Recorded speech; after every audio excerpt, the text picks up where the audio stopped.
No stumbling. There will be no arms or up. I don't think. I don't want to hear it. No, that guy was rather direct. Much more direct. Oh. Yeah. I don't know. Services. He said for a couple of people, or like a few people from experiences that were negative. And he was like, I'm sorry, would you pick me if you were me? Which I thought was an interesting take. I can't ever say sorry and do a break, but I think it got me. I don't know. Yeah. Yeah, it's fine. Well, all of our been around as well. Very interesting. Yeah. Lucky, like, oh my god, what is that? Just walking. Yeah. In December? Or in the... They had. Oh, right. This This rate? Not just when you don't have a pass. I think we're...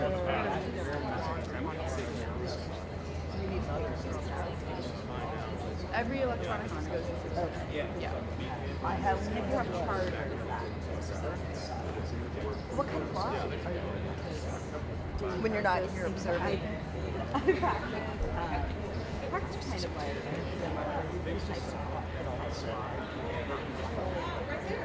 Oh, wow. sort of relevant. it's like how it can be. Yeah.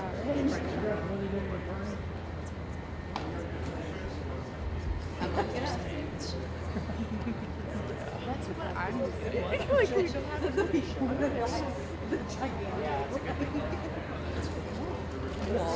say, not me. Not me. I'm just here. What is this? I'm just here to watch. These are my... We almost got here. I just like use them. We were like, okay. No, I'm just really We're like, excited. if there's an overflow room. Yeah, just in case anybody needs them. I just want to be helpful. I just want to be helpful. no. Sort of, yeah.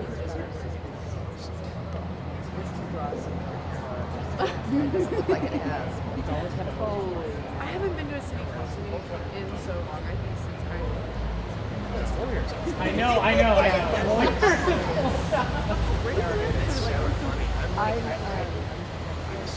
literally made it called water bill, so it's not my baby. And excuse me, That was impressive. okay. it's a straight shot of drive. I would take the bus, but they weren't usually doctors. Yeah. In which case, I didn't know what to expect. use AI and stuff.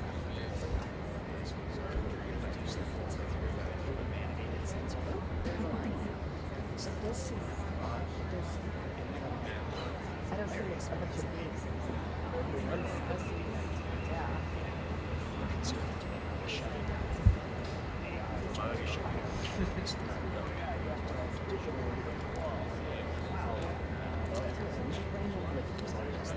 Any litigating attorneys tonight? No?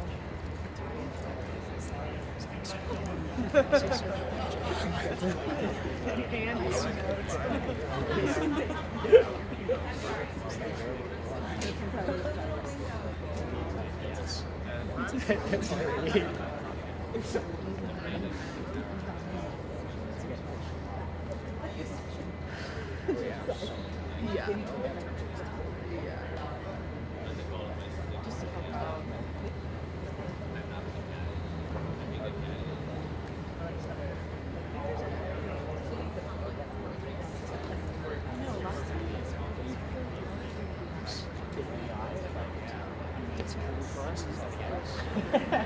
Change over. I must sorry, the other kid. Yeah, every time there's like this.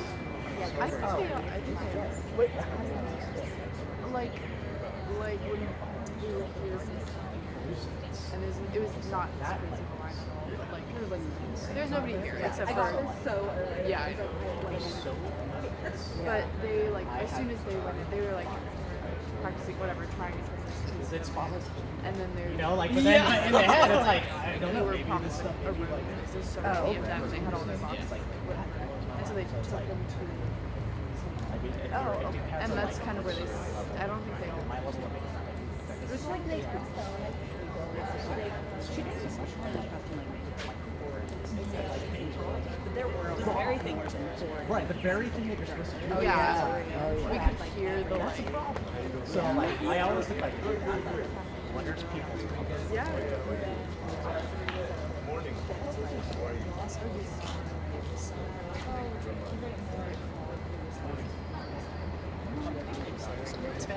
They said no computers.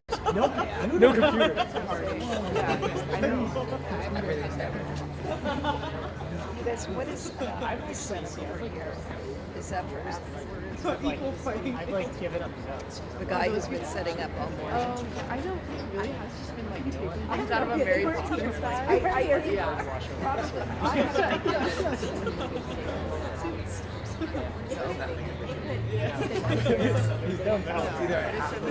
That's how we felt. Exactly. It's like, Seeing nothing. or it's not nature for that, it's just like that's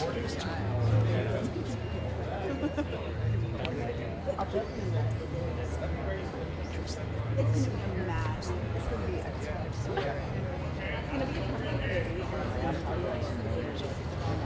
I think they're gonna let him in like this year. He was here last time for 1 year, and none of the people were here.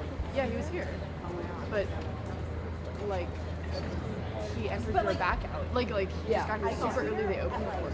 I don't think when. I know. There was some. Yeah. Yeah. That just becomes another sister.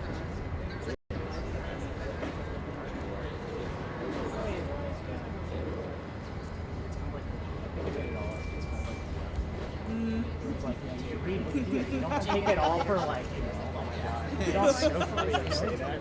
And then you look at the school, oh, that's the school. This is from this like, article from like 7 years ago. Are you going to get Like no, if you come out and they're like, oh, what did you think of today? Like, I need to park. I need to take a picture. And get my water bottle. I'm dying. This all day. Well, I have a clip bar and I don't want to eat it without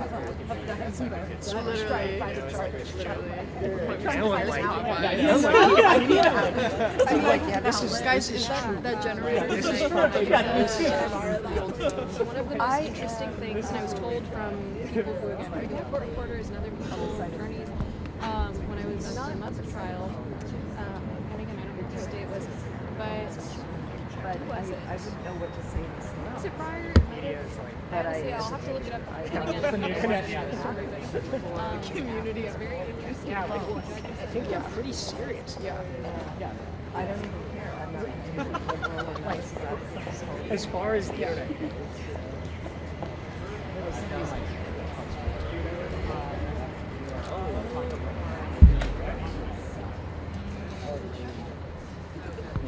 Some of them, I mean, some of them are arrested. Some of them Yeah, I would be so. and like they're all, they There was all there was a baby last time with like boxes. They kept falling off. He was very straight. He was like, I got here early and I can't believe it. He freaks me on a Thursday. I was like, I'm so sorry. I'm so sorry. He was like, I "Is get it a gonna pass. be like no. I don't. They're not going to understand. And then I don't know. Would you're saying you would? absolutely not. Absolutely not. I don't think they're gonna. They will not be. I didn't even consider that. I mean, just how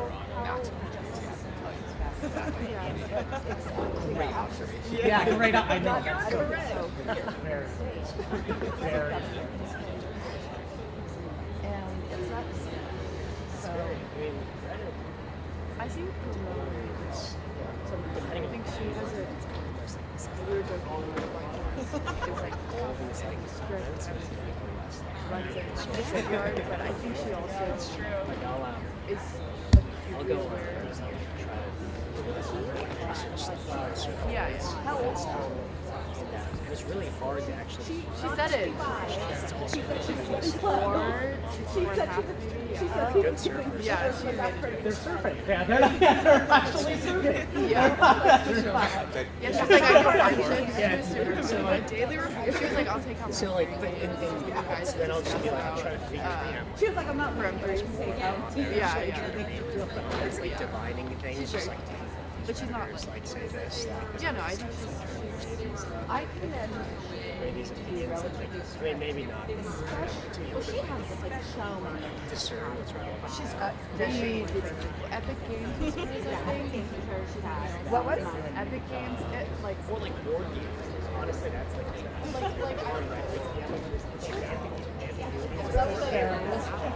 and then you go on Reddit and then you can see what the Reddit comments about this like specific question. It's like, okay, like you know, you and your friends can sit together. Oh, that's what I think we can make this the house rule.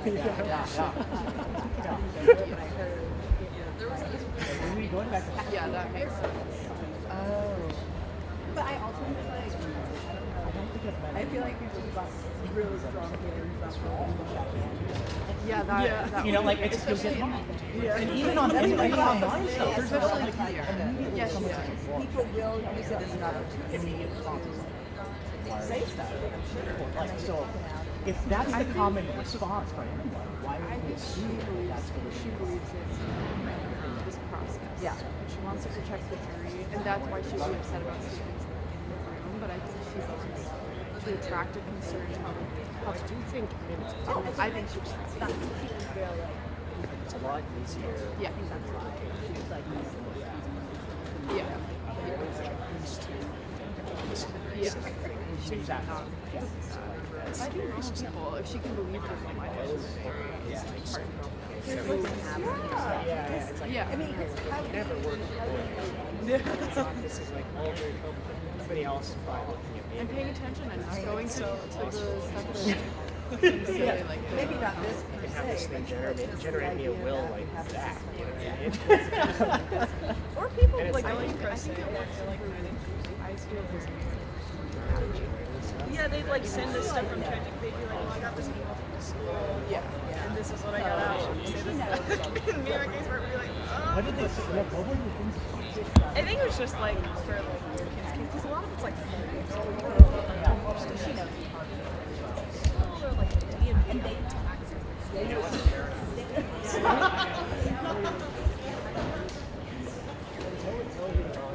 Yeah.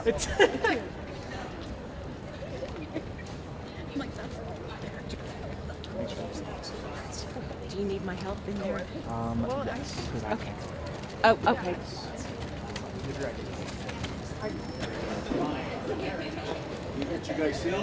Okay, are you guys waiting in line for public speaking? Okay. So just remember the protocol for courtroom is no recording, no photos. Cell phones are silent, no eating, drinking,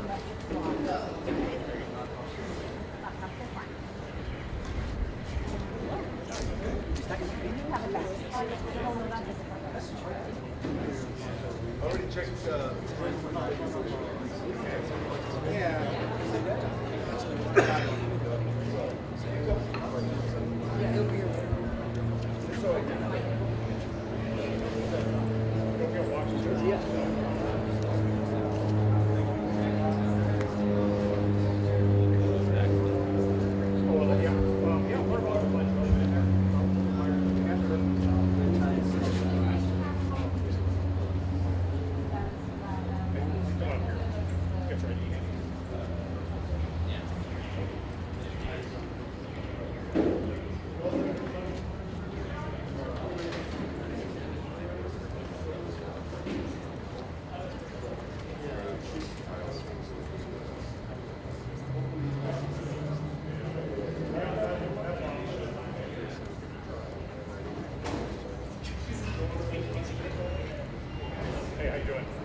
But I'll send you an email.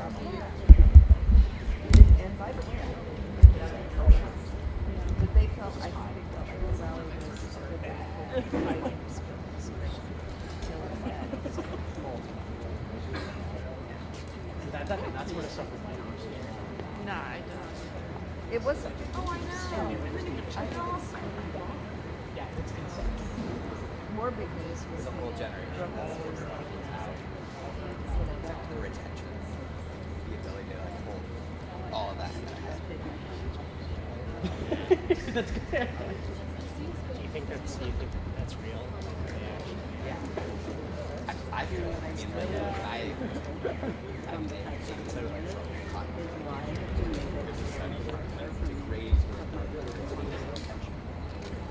Like, why is it not? in every facet of life. I have a question for the court. Why is it so hard for effort my towards phone any free silent? exactly. I think they moved it to like accessibility or something. And I'm like, why would it be there? Or like it'll show you some sort of That's focus midday. And it means only a month. the way that I like get myself. Thank God, but don't ever do that again. Your mom's Yeah. Yeah. But now I'm like, maybe it's longer. Yeah, but I guess maybe that could be the opposite, where it's like actually, yeah, like the fact that SpongeBob is made Why into not? the realm of like this like big, amazing, you know, Just watch the whole artistic form. Yeah, where it's like, you know, like actually maybe it is worth being more. She like Is she gonna marry a fox? if that's an option. Yeah, it's like parents were concerned about the show. And now I'm like, the show is so good. It's like beautiful. Well, You know, it's like yeah, Just a little. 5 minutes. but I 20 minutes. I have to do some Put on the 2 extra. my card on and That's true. I guess like I didn't think about how the courthouse. So I said it's a little. My favorite thing about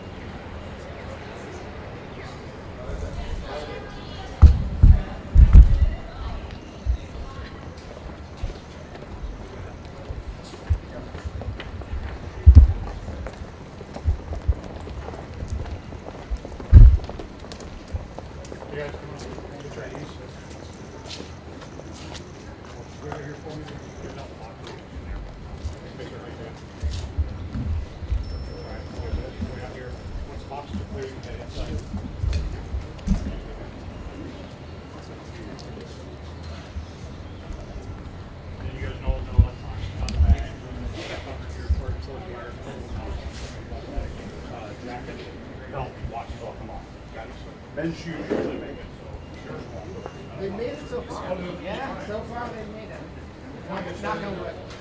When are you going to start? That'll do. Yeah, I know you have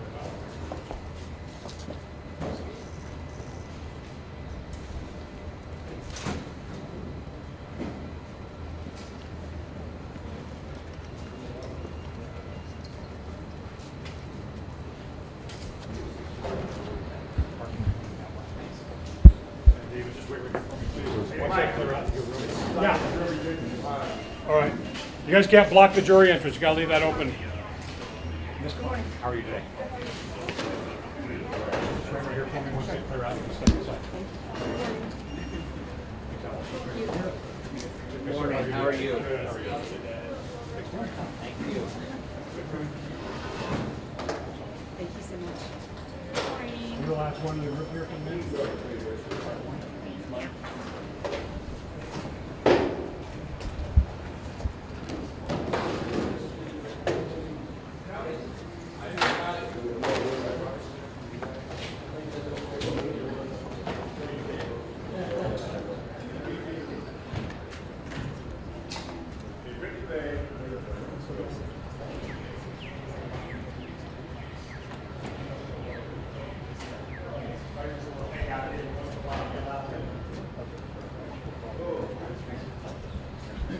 Double check it. Yeah.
It's like Any press going to come in? I don't want to have a reaction. 2 more counsel? Okay, these two get training. Yes. 5 is good. Wait right here. Actually, you're ready up there now. Just wait right here. Public 1. How are you today? You've been waiting a long time. You're the first one here. Here, Emily. Just wait right here. Good morning. You know where to go up to the 4th floor? Be on the right-hand side. How are you? Ready? You ready? Good. You're out here socializing.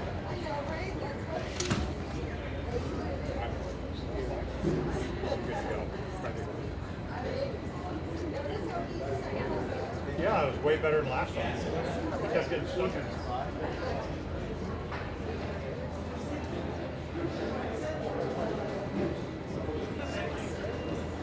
Next public. That's right, Andy.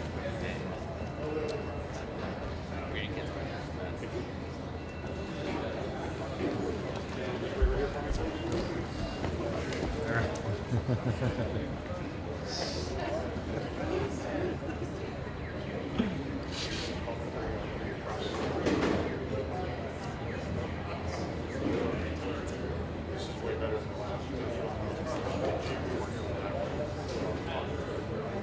Feels like half this. You want to start on that tray on the end down there? Make sure anything electronic in your bag is not laptop, charging cord, wire. You don't have to, or the keys if you're okay on that. Make sure they don't come outside the back, okay? Next public. You're not coming in anytime soon, are you? No. ID. Driver's license. Passport.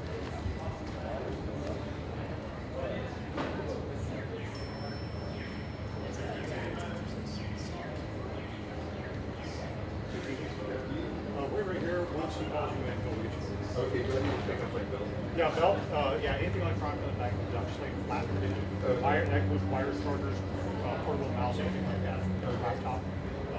Just like flat digit, bag and bill. Just double check your pocket. Check your pocket. Oh, you do? Okay, on your knee or something? Okay, so your shoes will have to come off because they have to run them off. So just tell them when you come in, you got the bill. No, that's fine. There you go. You can go there. Start on the bin on the left. Okay. Okay. Oh, okay. All right. All right. Dorothy, you want to come in? How are you today? You're not limping anymore. No cane. Good for you. You're healed. Those cushions are amazing. I like to fly with them.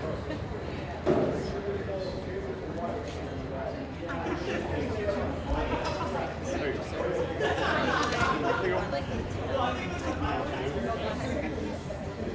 Okay, how are you?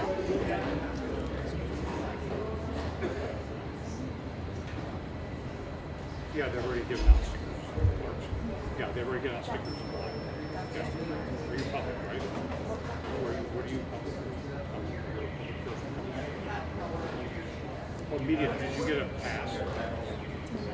Okay, so now you have to wait in line. But, well, she's already gone. You have to go, once you come in through the line, you can go up and ask her a question. I can't call her down here. Okay, that's okay. Thank you. You know, you have to have ID. Yeah, you have to. So if I have one of these, can I go back and come back? Yeah, you can, as long as you have that. Just go get it. Yeah, we'll let you in if you have your actual passport or ID card. Do you have any other form of ID that's government issued? Driver's license, passport. Just passport, driver's license, and ID card. Yeah, you have to bring it. But you can come back. As long as you have the sticker. Exactly.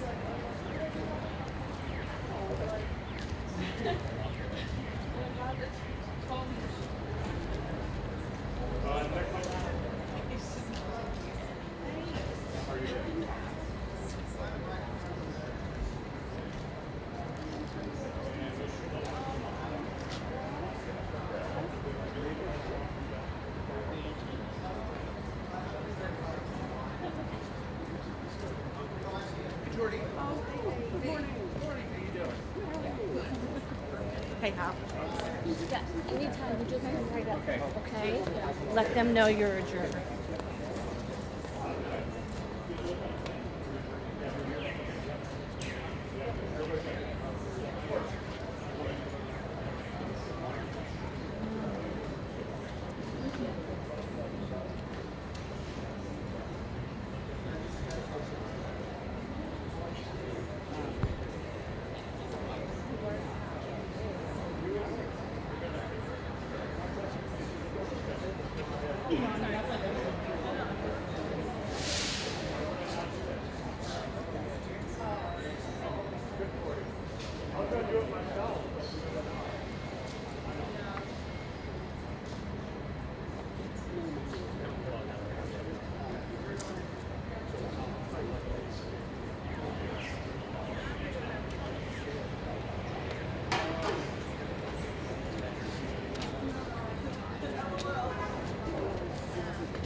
Busy. Go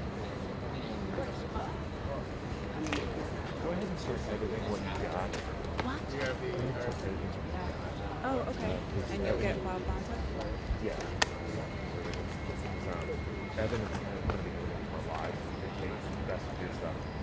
Oh, sure. I should just mask it. I should just send it massive. Or just send a sequence. A sequence, the best of stuff that you got.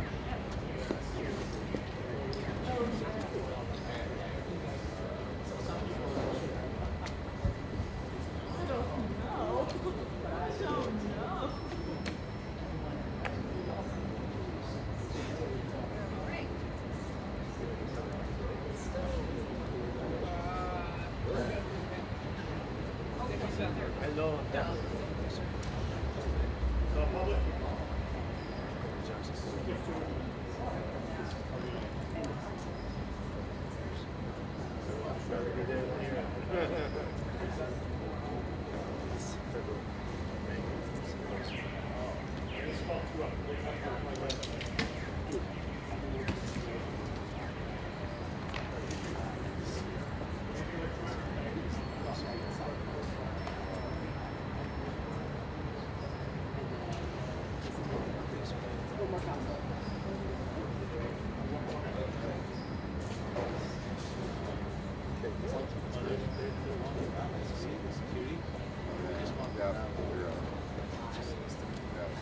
Dude, the security just walked out.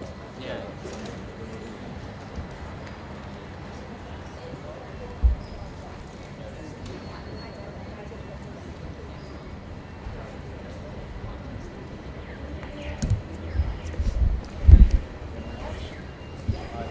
Is that Bronson who just arrived?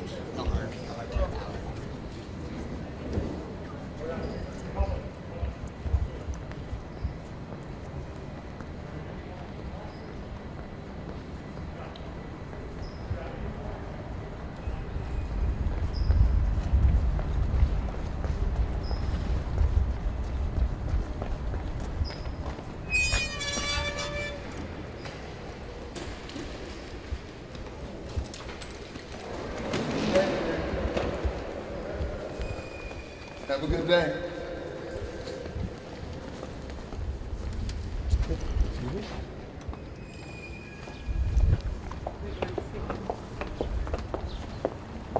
Still have to go through security. They just walk in the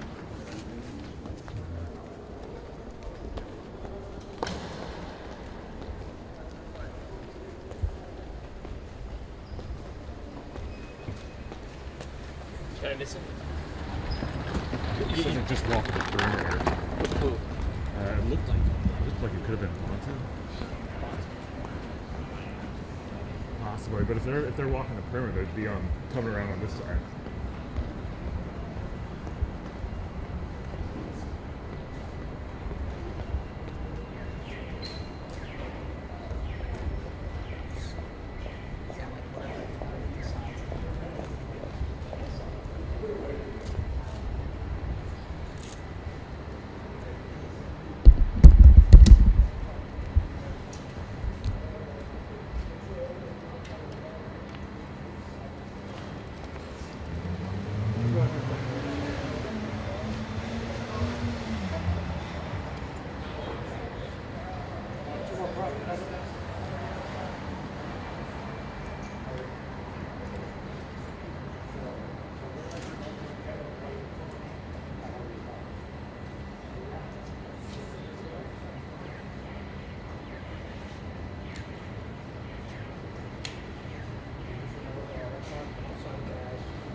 if you get a nice clean sequence, it's a clean focus shot. Yeah.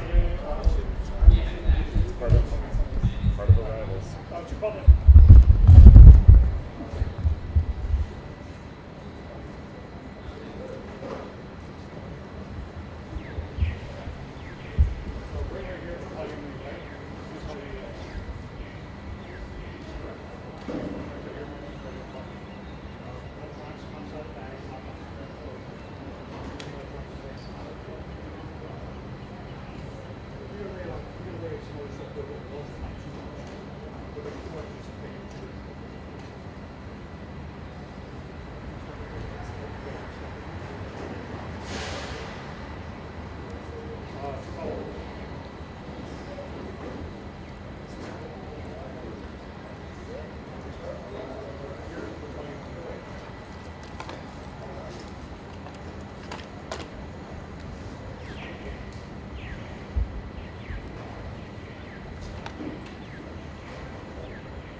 Laptops, charging ports, wires all come out.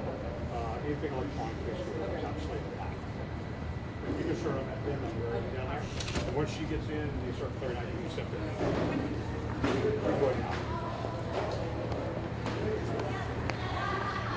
Two more. Are you next? Michelle, we're going to hear her product is ready. Back over to Gage.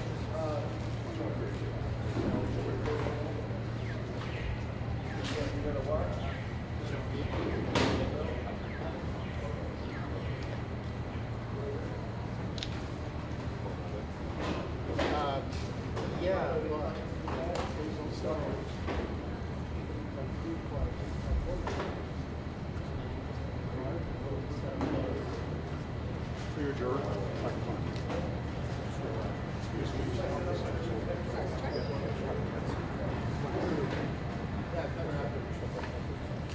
So that I was like,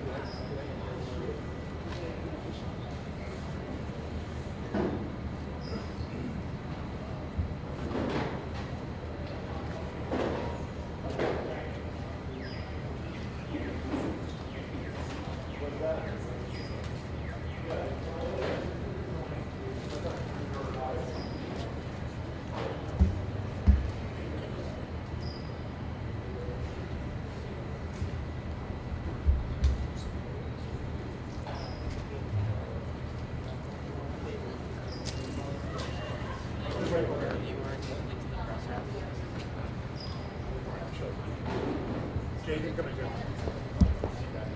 I tried. Just go there. Remember electronics all the time.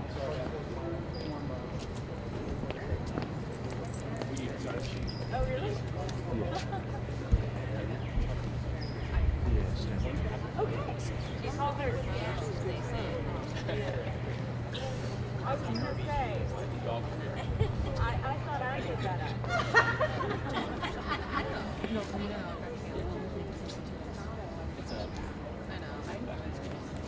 Well, they are as a three-letter.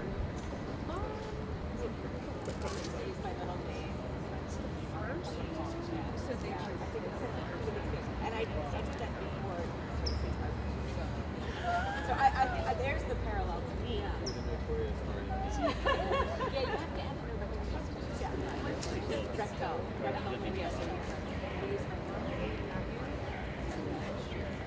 So I think I would yeah. But I was but I was very honest. Yes. I was very honest about I applied.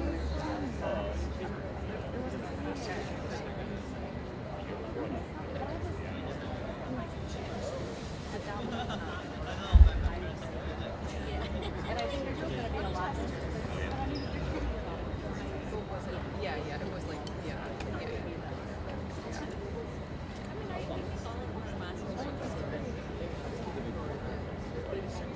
Yeah, that was, yeah, that's what I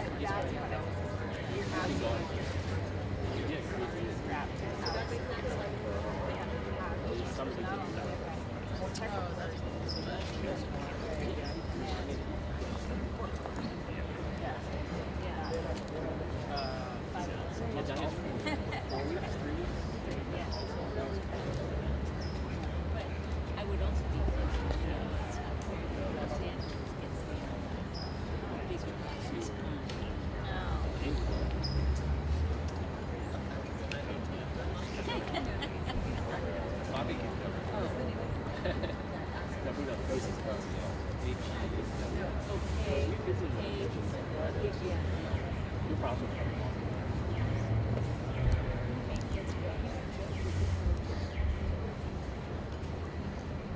piece of the acronym. Yeah. Pay attention now. You hear these acronyms.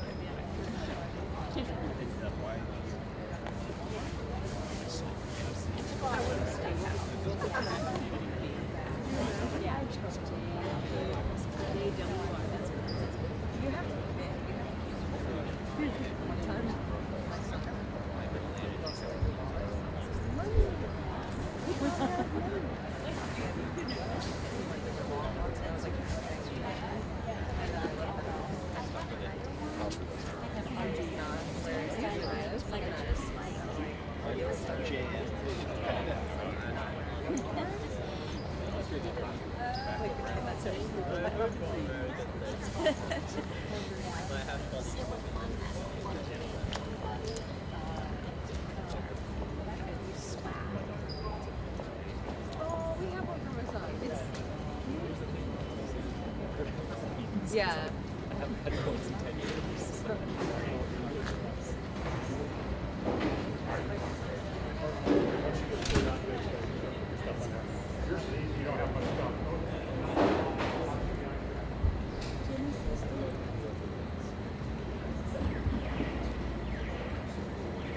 Two more.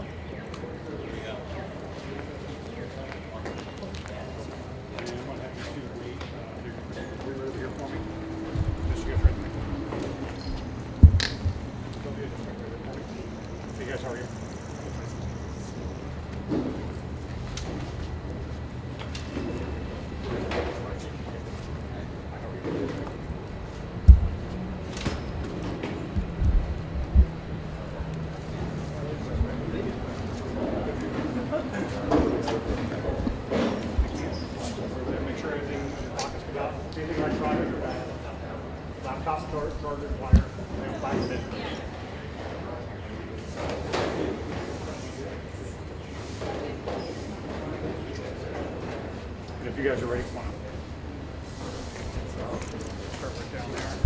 Anything electronic that comes outside the bag, start towards the ladder. Thank you.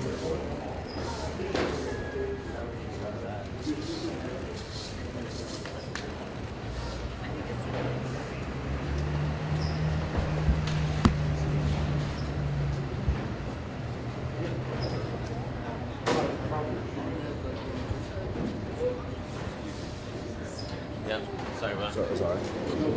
You guys got to click the entrance open.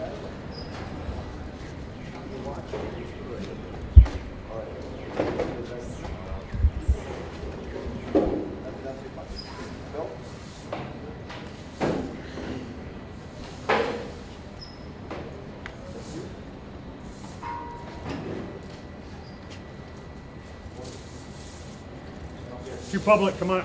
Two. How are you? Did you guys get stickers or they already? Okay. Okay. Yeah, really? Okay. Go sit inside, please. There you want some stuff inside. Good morning. What you guys are gonna have to clear when he's got public coming through. You guys got to keep this clear. It's got to stay clear, all right?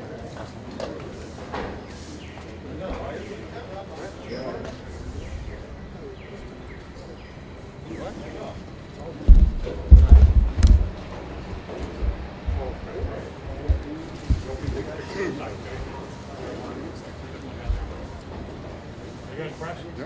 What do you have? Public, did I call any public up? Did anybody hear me call public up? Don't come up until I call you, okay? So no, I didn't call. I called two people come up. Are you pressed? Okay. Media. Media, okay. Wow, that's good. You sure you're media? Do you have a press pass?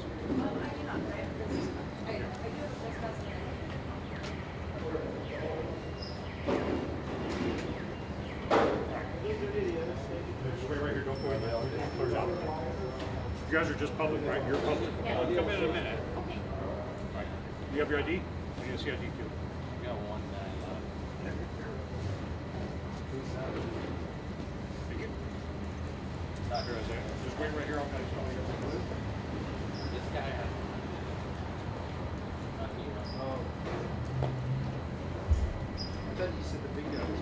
media people, if you need to come in, like tomorrow or whatever days you come in a little earlier, get in. Because like there's a big gap where you guys could come in way earlier. So, like we open at 7, and then there was some lawyers came in, but there was a 10-minute gap where hardly anybody. You guys all could have come in. Well, so if you guys are media and but you're not you don't have a pass. I do have a credential. I just left it. Yeah, but you have a pass. Okay, so you do got to wait. You have to wait. Okay. But you have a pass for ahead of time. Because they have a seating for public, seating for media. I couldn't get my bosses to commit me to 6 weeks coverage. Are you media? No. Is media? Yeah, media. Do you have a pass with clerks? But you're saying 7 a.m. You already with the clerks. You're cleared with the clerks. Yes. All right. I'm sure you're ID too. Yeah, you can come. Okay. That's okay. Here, Jordan. And just right here. Oh, not yet. Wait till they clear out. My hand steady. This isn't bad like the other one. Here's my ID. Yeah. Oh, I know. Do you have to have it with you? Doing the lips. Or do you have a card with you? No. Okay. Yes, do you like no. No, your driver's license or passport, whatever you have. Are you media? Or you're jury. Sorry.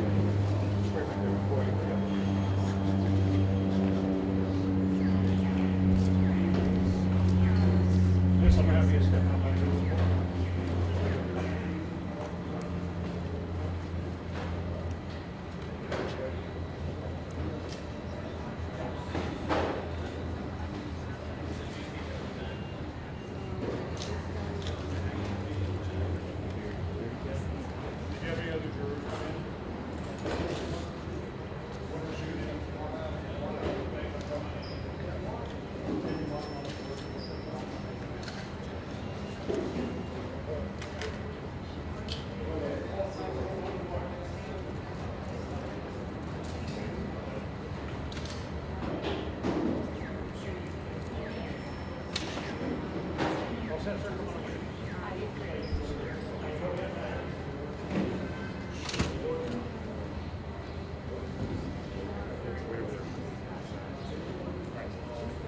Where's your driver's license? You got a driver's license?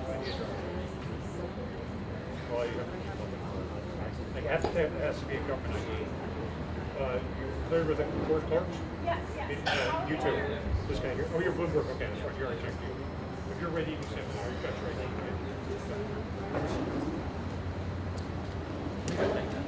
Just have for next time. Just have your ID ready.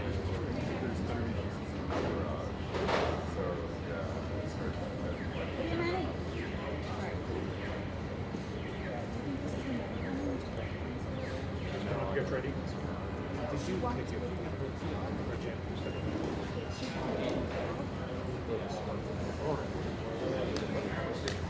remember electronic off outside the bag, like flat big, parking support providers, stuff like that? Shoes should be good. I don't think she's going to. Okay, so they do this. Just his back. But then he walks over.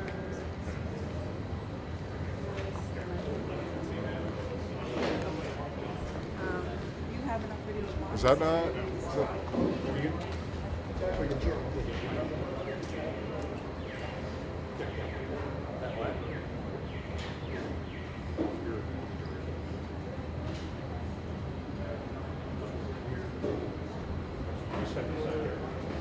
Just wait right over here.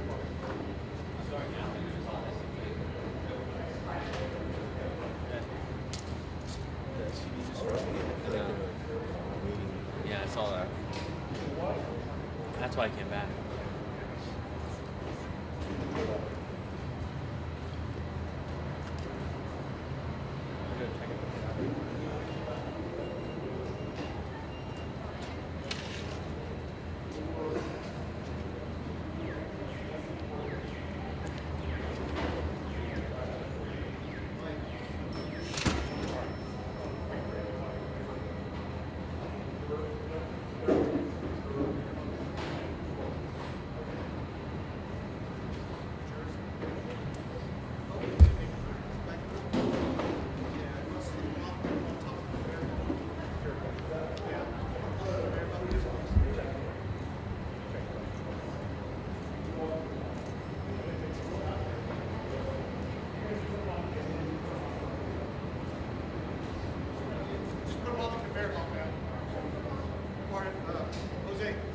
go clear. She's on the air. Okay, no problem.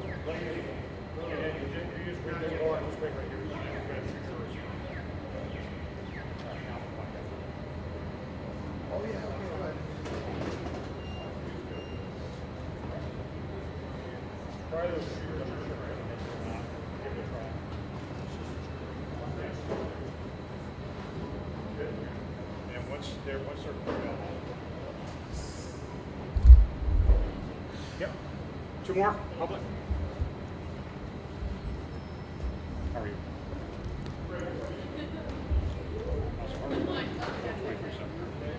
can go ahead and come. Hi, how are you?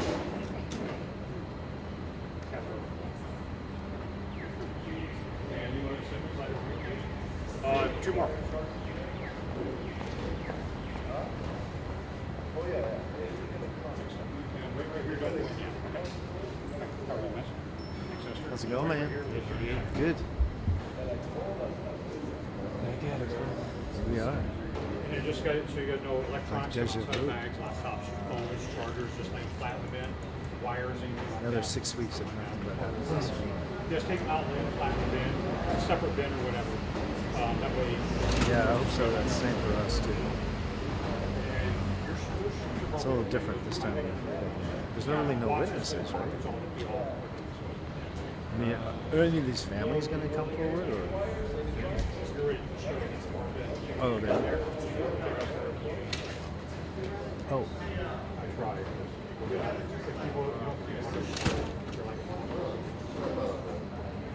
If you're ready, you step in and take the tray right there. Media? You were here for the last trial, weren't you? Yeah, I remember. Yeah.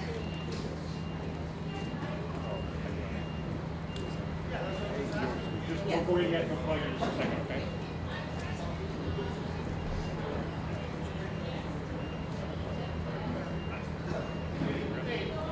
Don't go in yet, just start right up here for me. Are you media? Oh, you're Attorney General. Okay, yeah, right.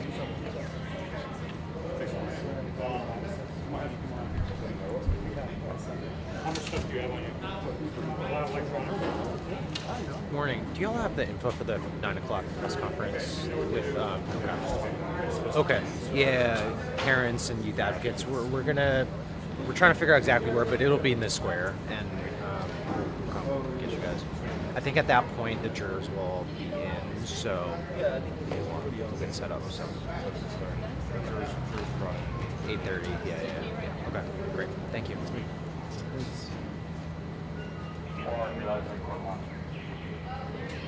Yeah, he's coming back.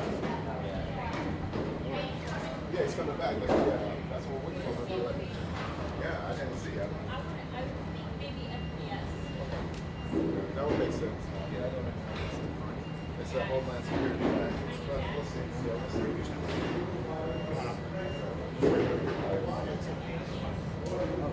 How you doing? Just going to get that. Yeah.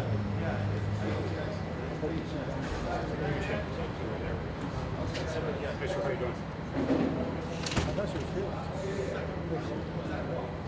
Sure, right here, don't go in yet. Press, you have your ID handy. Who? Lana. Are you guys both cleared with the Get to that fellowship in LA. You have a pass. You can get it. Did you get a... So electronics come outside of bags, laptop computers, charging cords, wire, lay them flat inside the bin. Portable mouse. You can take them up there. Yeah, there's no photographer or anything set. Just have to, it's just has stuff by X-ray. You got to tell them how many miles it is.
Got charges too. Okay, no. Jacket, no, jacket. Somebody's gonna come. Two public? Picture ID's handy? ID, driver's license? Maybe the Instagram. Or passport, whatever. You have your ID, right? Oh, no, you have to have the passport? No, you have to have the cards. Yep. Yep. Can you go get it and come back? You guys can come back. Yep. No, it doesn't matter. You have to have a card. So, all right. I'm sorry. Yeah, but it doesn't matter. You have to have the card. I'm sorry. That's our rule. It's a building rules. How the federal government works. Next public. Hi, sir. How are you today? Good. I'll take your step right over here. You can step aside now.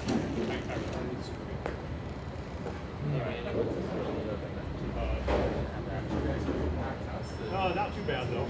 Missed you. Come on. Last but not least. What? Last but Mel not to, least. not Melito. Melito. Also. No. Oh, mail too. Fuck you. Pretty funny.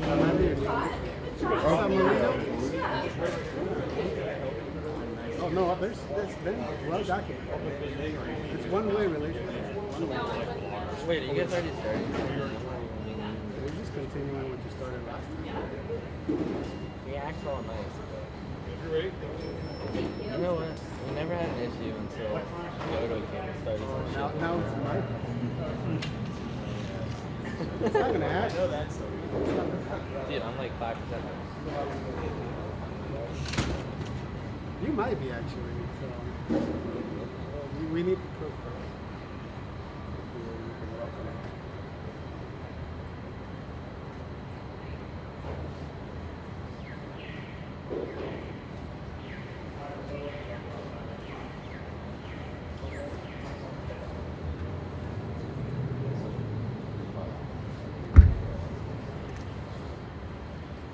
Kentucky one's still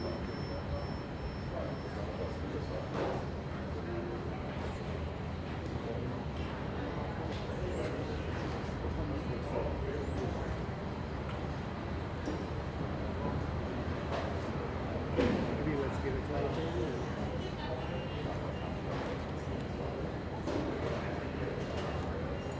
Oh. What does that matter? It's like with signs and stuff. I think it's like family. Here? Yeah, you can. You have your ID. You have to have driver's license, okay? Okay, thank you. I think it's like families and kids. Get your ID, hand you too. You put your stuff in. What time's the press conference? Oh, No. there's a press conference? I just RSVP'd to it. Yeah, please. You have to do, mail tow. You have to mail tow, press off.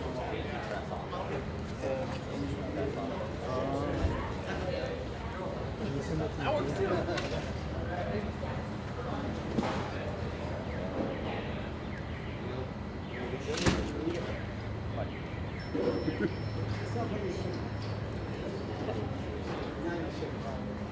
Ain't gonna shake that one.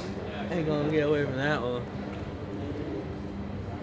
Oh man. It's 2 o'clock today. I'm not sure what time it's at. But it's not here. Is it at Hot Boys? Really? I know where we're going.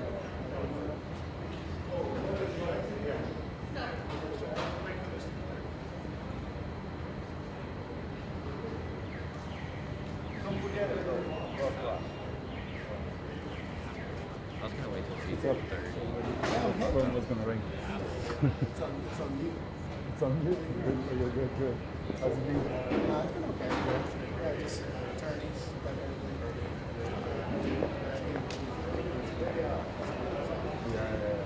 Sounds like there's going to be some testing. Yeah, you guys just I think this year for about different. Oh, okay. Yeah, I have another DJ who's coming. We covered different instances. And this is the everyone. Yeah, the watching bell come off. I'm a slow filer, so I gotta get my head started. Yeah. Yeah.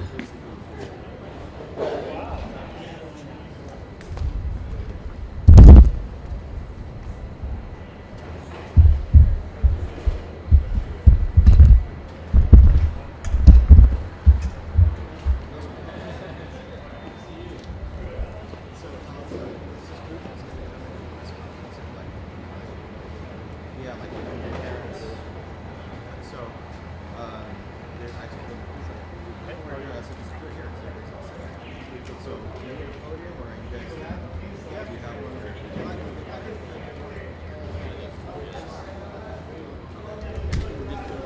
That's right.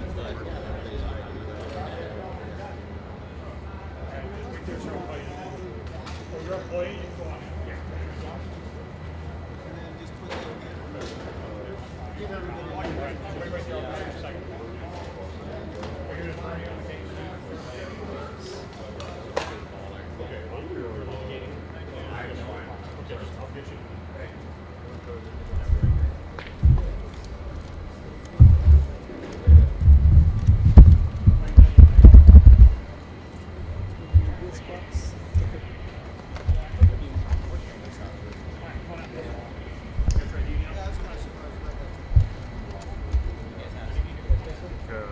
For all the months, NBC had a whole crew live set up there. Yeah, there's a press conference at 9 with families. You were here last fall.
And you know, like Australia was based here, so I got to cover some trainings and stuff, but like because there's no powerhouse, but so there was like no pressure in covering them, so it was like it was kind of nice to just cover them. And, I could file a couple stories. Just not the same as covering some other. Did you just stay in LA?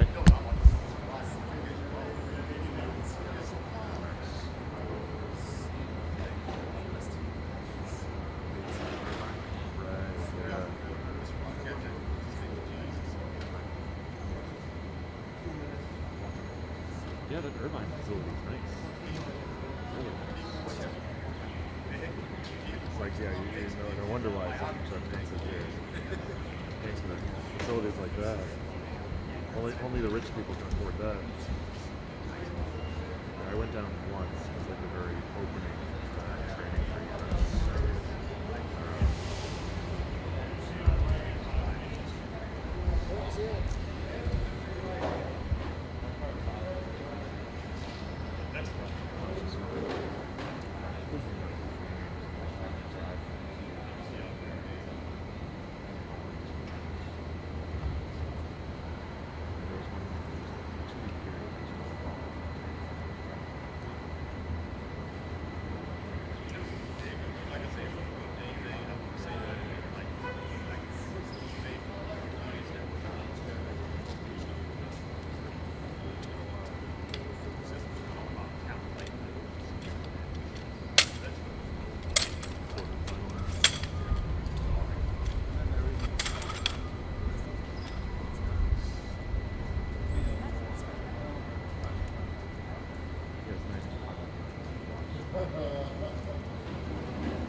will just leave it. I just don't feel. I would feel really good about it if we could do it here, but do that. I think how much I can't move it back on the foot. Just because if they open it, because then if you put like they're like diffuse this and that, and then I don't know. I just not feel hard.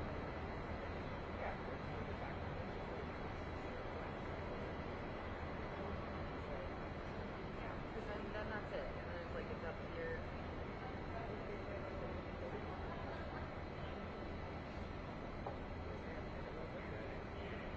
I think they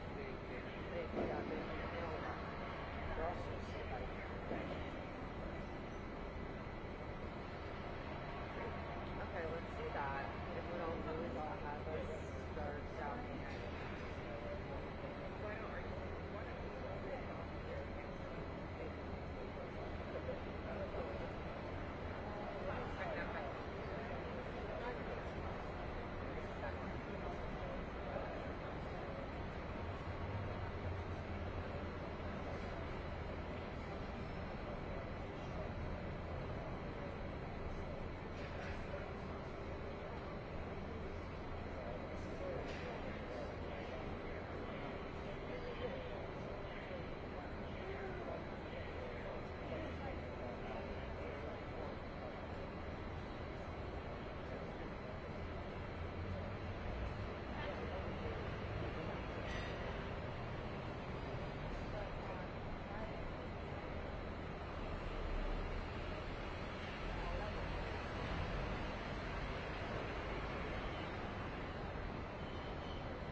Test, test. 1, 2. Test, test. We're good? All right.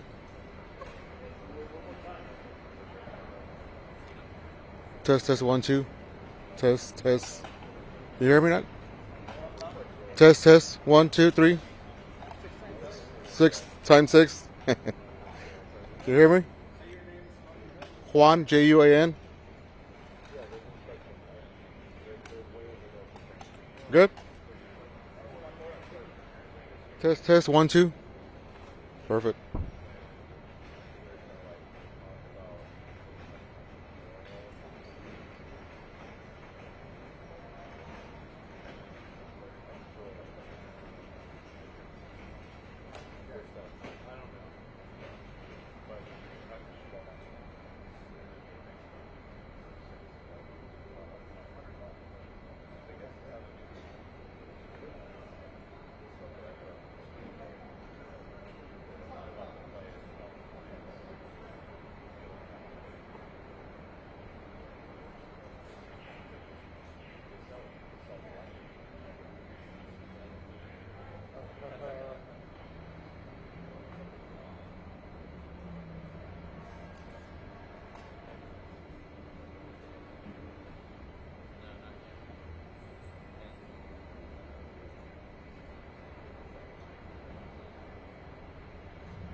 one?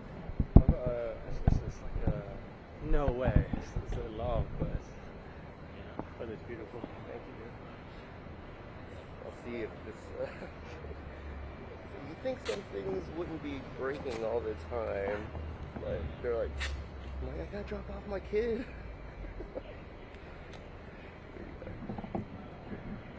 You want to go inside? Or I'll go around you. Put it there. It's gonna make this look awful.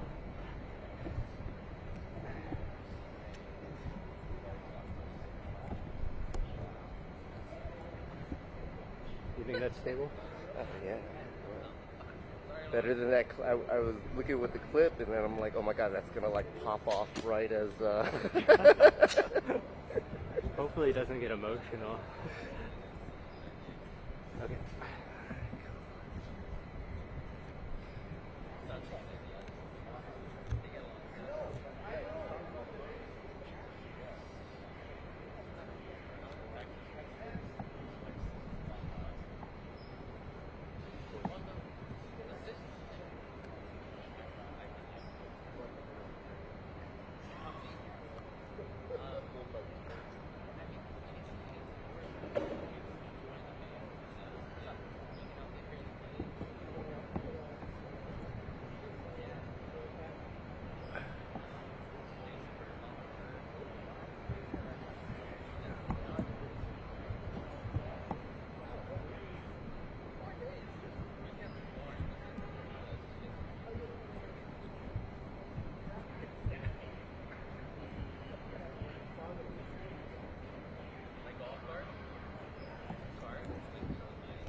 Oh, that's gonna make it. How can I put that? I would put it right there. Yeah. Yeah, yeah.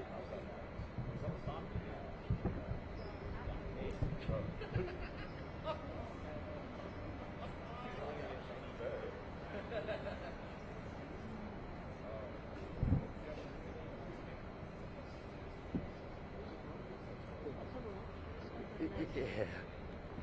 Yeah, it's stronger than this tape.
Check, check, check. How loud is that? All right, you gotta turn it up louder.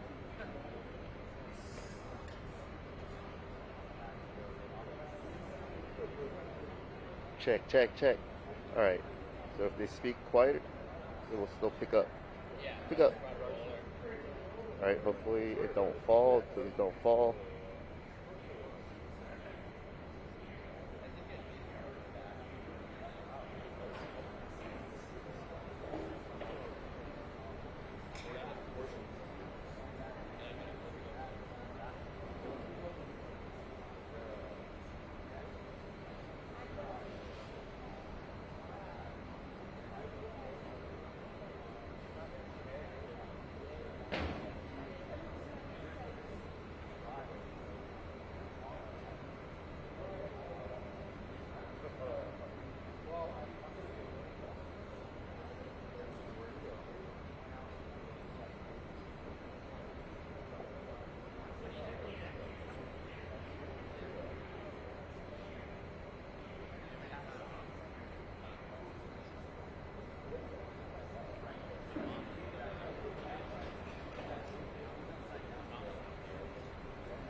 pathway for the front of the building.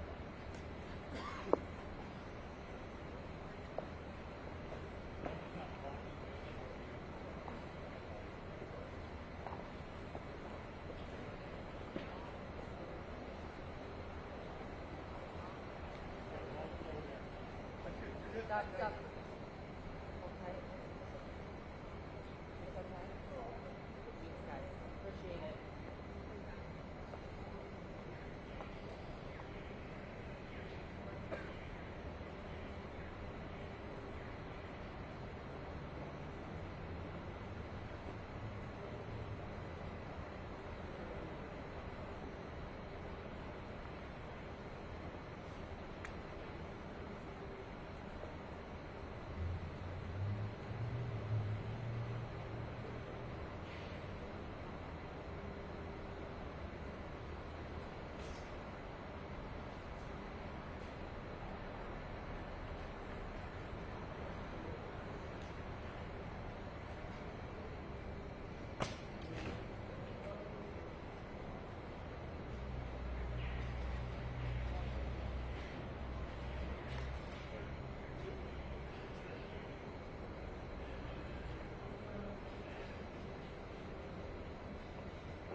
Lennon Torres, LENNONTORRES from Heat Initiative. Hello, my name is Lennon Torres, and I'm here on behalf of Heat Initiative, an organization that was created because CEOs like Mark Zuckerberg and Adam Mosseri would rather make money than protect its users, especially vulnerable children. Today, I am joined by parents, survivor parents, and youth advocates from across the world. I'm joined by Coco Konar's sister and mother. I'm joined by Owl Hinks's parents. I'm here with Elijah Heacock's mother, with Riley Bassford's mother, with Emmy's mother as well, and Anna's mother. Behind us, justice is going to be served. The courtroom doors are open, and it is time that the public see what the executives at Meta have known all along, that their products are designed to addict and harm children. For years, we have been gaslit by safety feature updates that often end up buried, missing, or broken altogether.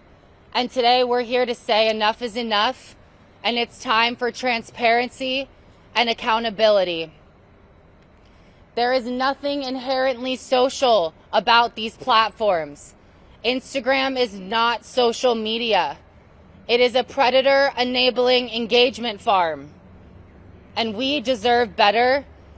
The names on that banner whose lives were cut too short. There is an 8-year-old on that banner.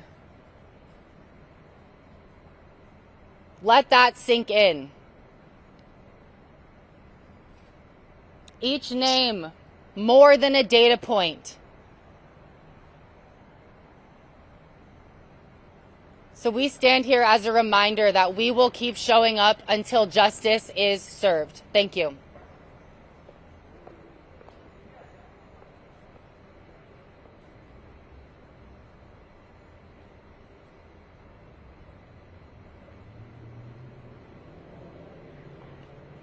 Hi there. Good morning. Thank you for being here. This is my son, Riley. Oh, my name is Mary Rodee. Maryrodee. My son's name is Riley Bassford, RILEYBASFORD, and he is forever 15. He was almost 16 when he took his own life after a 5-hour encounter with an adult criminal posing as a beautiful young woman. He was from the Ivory Coast. They call it spontaneous suicide. I call it what it was. the predictable outcome of a system that protects corporations instead of children. This happened on Facebook Messenger, the platform Riley asked to get permission to use because he wanted to use their marketplace feature. We were honest about Riley's age when we registered him for Facebook, and he was then restricted from marketplace because he wasn't 18. But yet this criminal was allowed to find him, lure him, coerce him, and trick him. For years, I've watched lobbying win over legislation. It's still cheaper to buy off politicians than to build safety into these platforms. Every delay, every hearing, every press release costs lives. Meta and others have built empires on exploitation, and they hide behind outdated laws while families like mine live with the heart-wrenching consequences. While we were in Los Angeles awaiting a verdict, surrounded by other survivor parents, but also feeling deeply for all of those that were not there with us, along with our dear supporters and friends, we decided to create something that memorializes all the lives cut short by preventable design choices. It's not just a banner. Every name that I wrote on there is a promise that these children will never be forgotten and that their stories will force accountability where silence once reigned. You can see at the far end of the banner where it looks a bit different. That's because I came to California again from very northern New York because we had to add more names since we finished that banner in LA in March. Today, the playing field feels level for the first time, thanks to those who refuse to look away. But justice shouldn't depend on timing or luck. Justice should just be the standard. I'm demanding that lawmakers stop protecting predators in suits and start protecting our children, our future. Riley's story shouldn't have been just another headline. It should have been a turning point. It should have been the end. This banner keeps growing because of corporate predatory design choices. Thank you for being here, and some other survivor parents are going to share their story. Next up, we're so glad to have Dawson. Dawson is one of the youth advocates here with us. Thank you so much, Dawson. Hello, everyone. My name is Dawson Kelly, DAWSON-KELLY, and I'm with Design It For Us. My name is Dawson Kelly. I'm a UC Berkeley student and a member of Design It For Us. We are a coalition of over 600 young people advocating for policy that protects us online and holding big tech accountable. But before any of that, I was a guinea pig. As a child, I was unknowingly subject in a great experiment, one in which the company inside that courthouse reduced my childhood into watch time and sold it to advertisers. One in which people who understood my brain better than I did, knowingly and deliberately addicted me to apps that pulled me out of the real world and stunted my growth. One in which designers exploited the insecurities and awkwardness that come with growing up in order to create a machine that distracted and divided us. For more than 2 decades, they ran their experiment on an entire generation. They measured us, tested us, and optimized us. To them, we were not children. We were data. But this week, the experiment itself goes on trial. 29 states inside that courthouse saying what every kid who lived this already knows, that none of this was an accident. They did this knowing they were harming kids, all by design, in pursuit of another dollar. My parents' generation watched the same 3 television channels. They argued, sure, but they argued about the same world. These companies got my generation and siloed them into 1 billion private channels, each one high-tuned to hijack our weaknesses. Holding these companies accountable will not bring back the time or the people we have all lost. But this justice brings us closer to a world where addiction is no longer our predetermined destiny. A world where when I wake up and the first thing I think about is my own life, not the question of whether I'm enough, not the version of me they're selling before I even get out of bed. A world where our ability to be present isn't up for grabs the moment we come out of the womb and auctioned off to this multi-trillion-dollar industry. A world where presence is the default of the next generation, the way it was for every generation before mine.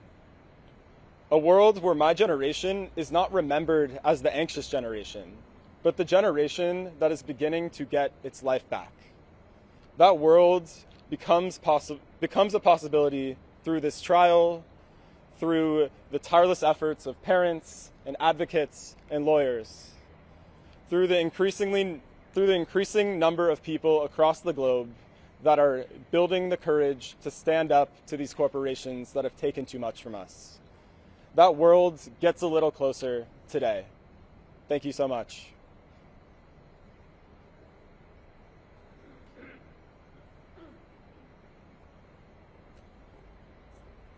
Good afternoon, everybody. My name is Josh Lowenthal. I'm an Assembly member. I'm the Speaker Pro Tem of the Assembly. I represent Long Beach. Last name spelled Lowenthal. I'm the lead author of AB2 and AB 1709 that are moving through the California legislature. And I want to thank the parents, the survivors, the young people that are here, standing here together today. It takes some extraordinary courage to relive the unspeakable pain here in the public eye and to turn grief into action. We see you. We hear you. We're inspired by you. And we're taking action. I'm here not just as state legislator today, but as a father of 3 daughters. And like so many of you, I live this every single day. Every day I watch my girls navigate a digital world where platforms are running a massive, uncontrolled experiment on our children's minds, optimizing every scroll, every notification or engagement, not their well-being. And we didn't consent to that experiment. Our kids didn't either. And now we're seeing the results in the form of anxiety, depression, and in the most heartbreaking of cases, empty chairs at our family dinner tables. 80 miles from here in our state capital, we are on the doorstep of passing 2 of the most consequential laws in the country to change the relationship kids have with social media. The first will limit companies from deploying addictive features against kids under 16. Infinite scroll, autoplay, recommended algorithms, notifications, the very design choices engineered to hook developing brains. The second holds social media platforms financially liable when they're found negligent for the harm that they cause our kids. And we are developing and crafting this legislation so it can be cut and pasted and brought to state houses across the country until we get our federal government to act, because they have been derelict in their duty, providing no action, no oversight for this anxious generation, and we all see the results. Let's be clear about something. Legislation in and of itself will not get this done. What's happening in this courtroom, the litigation that you are pursuing, the truth that you are demanding to be told under oath That work, shoulder to shoulder with the legislators across this country fighting the same fight, is how real change happens. It's a combination of that courage and those laws that will finally force accountability. And of note, the 29 states that are here are red states, blue states, purple states, just like the legislation that is moving across California. It is red, it is blue, it is purple. It is affecting every family in every corner of this state. In fact, I've yet to come across a family of school-age children that are not struggling with this issue. And I can tell you, it is the worst feeling of any parent to go into your child's room at 8 or 9 in the evening and they're by themselves completely and totally stressed out. It has to change. We're demanding change, and we won't back down. So again, to the families, to the survivors, to everyone who chooses to stand up when it would have been so much easier to stay silent, we thank you. We're not stopping until every child is safer because of your work here. With that, I'd like to introduce true hero and inspiration to me, Juliana Arnold of Parents Rise.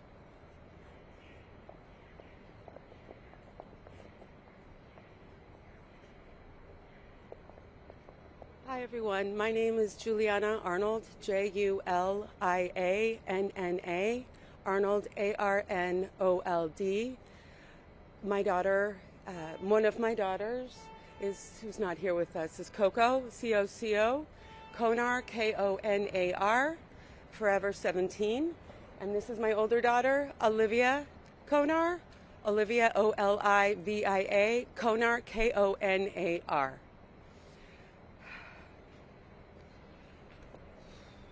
So I want to start out by looking at my fellow survivor parents.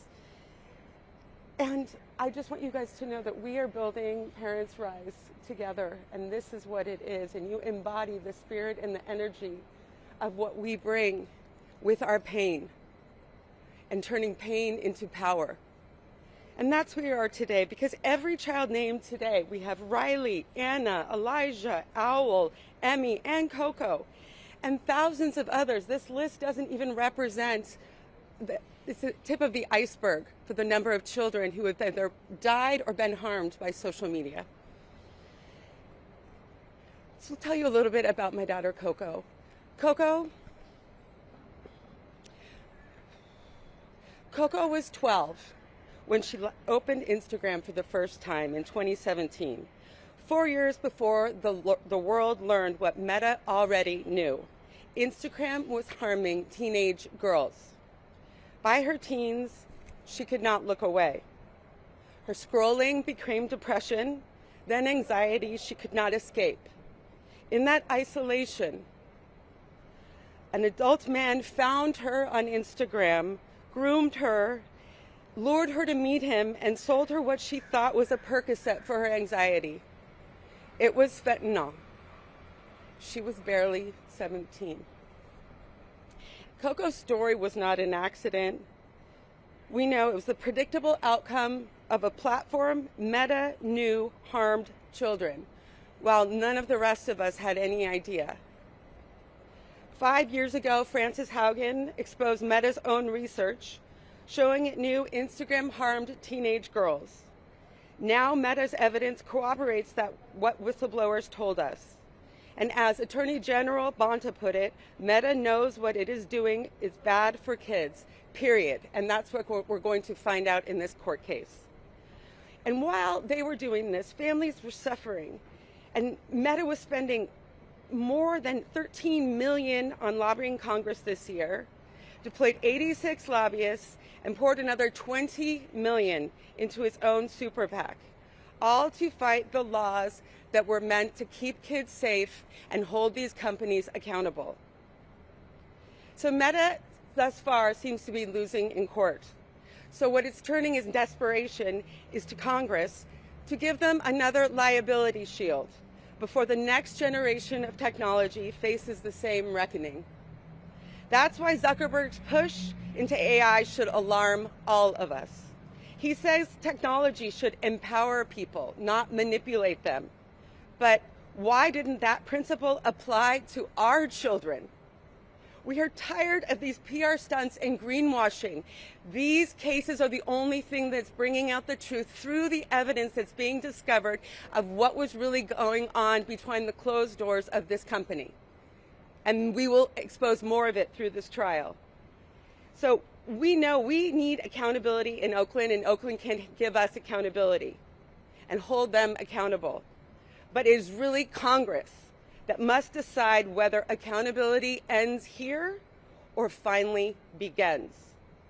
And thank you to Attorney General Bonta and every AG who brought this case. Thank you for standing with our children and the truth.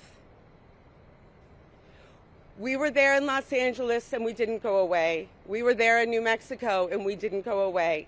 And we will not go away after Oakland. This is one of many, and we are here for the long haul. Our children should have grown up. Instead, we are left to speak for them. Let theirs be the last childhoods sacrificed to silence and inaction. Thank you. I'd like to present Lori Schott, a fellow survivor parent.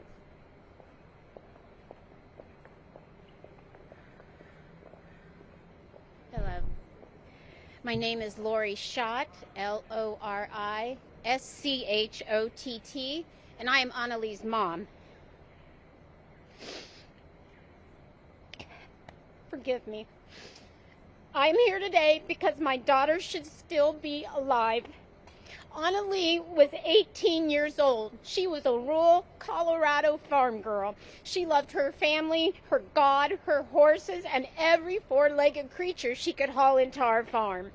But behind my daughter, we knew and loved, she was fighting a battle we could not see, a battle within the world of social media.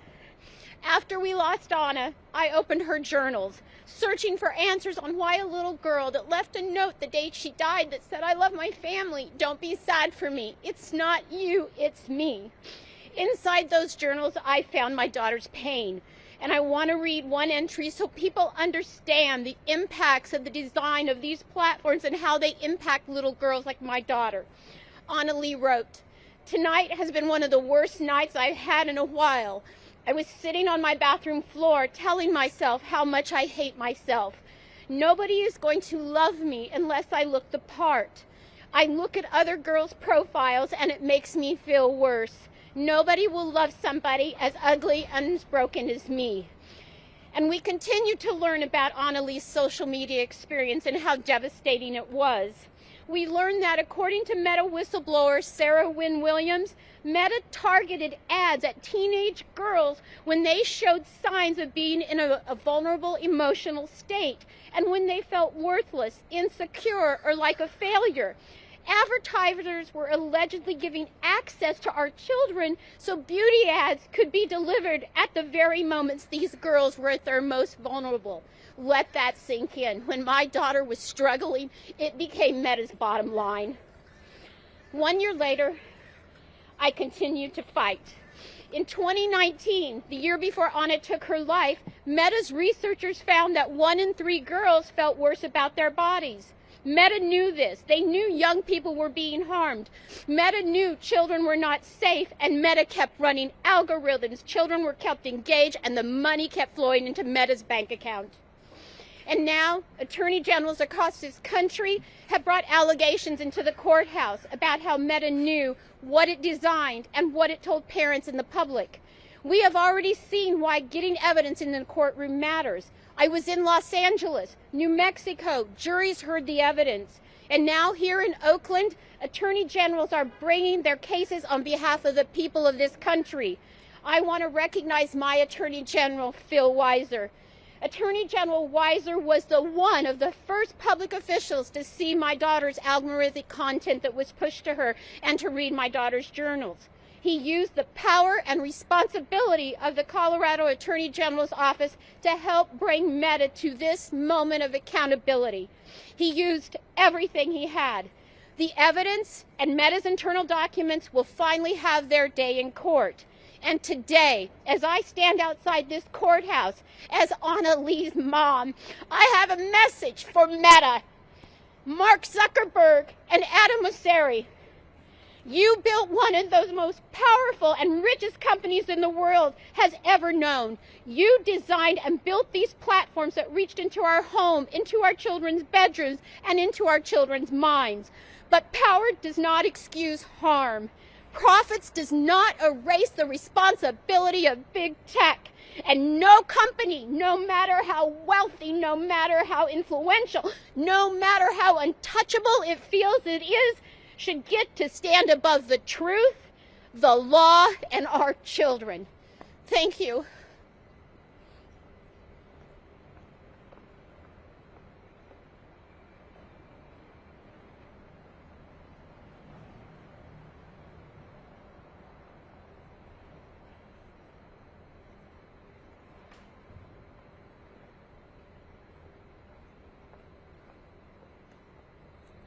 Good morning. My name is Erin Popolo, ERIN-POPOLO, and I lost my daughter, Emily Murillo, EMILY-MURILLO. She died by suicide after relentless cyberbullying and harassment. Emmy didn't want to die. She loved her family. She loved her pets. She loved her frogs, her geckos, and our time at the lake house. She loved her life. What she could not survive was the hopelessness and the helplessness that was created and amplified by the design choices that Meta put in front of her. First of all, I would like to thank my Attorney General, Jennifer Davenport, for taking real steps towards justice, not just for my daughter, but for every family in New Jersey and families around the world who have been devastated by preventable harm. When Emmy died, I knew immediately that this was not just kids being mean. It wasn't a mystery. It was a design flaw, a system built to maximize engagement, even when that engagement was cruelty, humiliation, and harm. And now we finally have the evidence to prove what parents have been saying for years. These platforms are not neutral. They are engineered environments, and children are paying the price. And with the introduction of AI, Meta has stumped to the level of using pictures of dead children to advertise their product to grieving parents.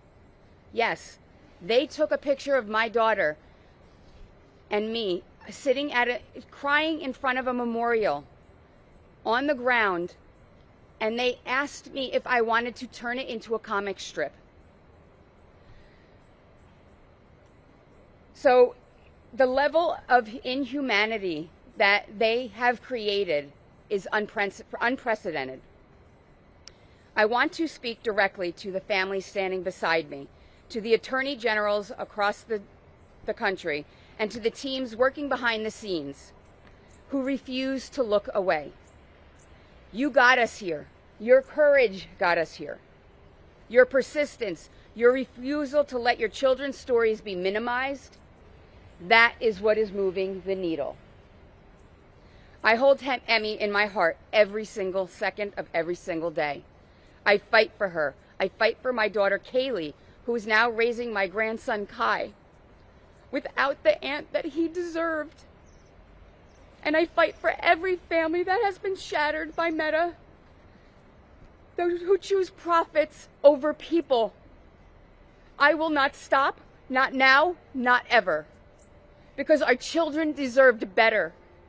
And we are going to make sure that every child who is still here will get it. Thank you.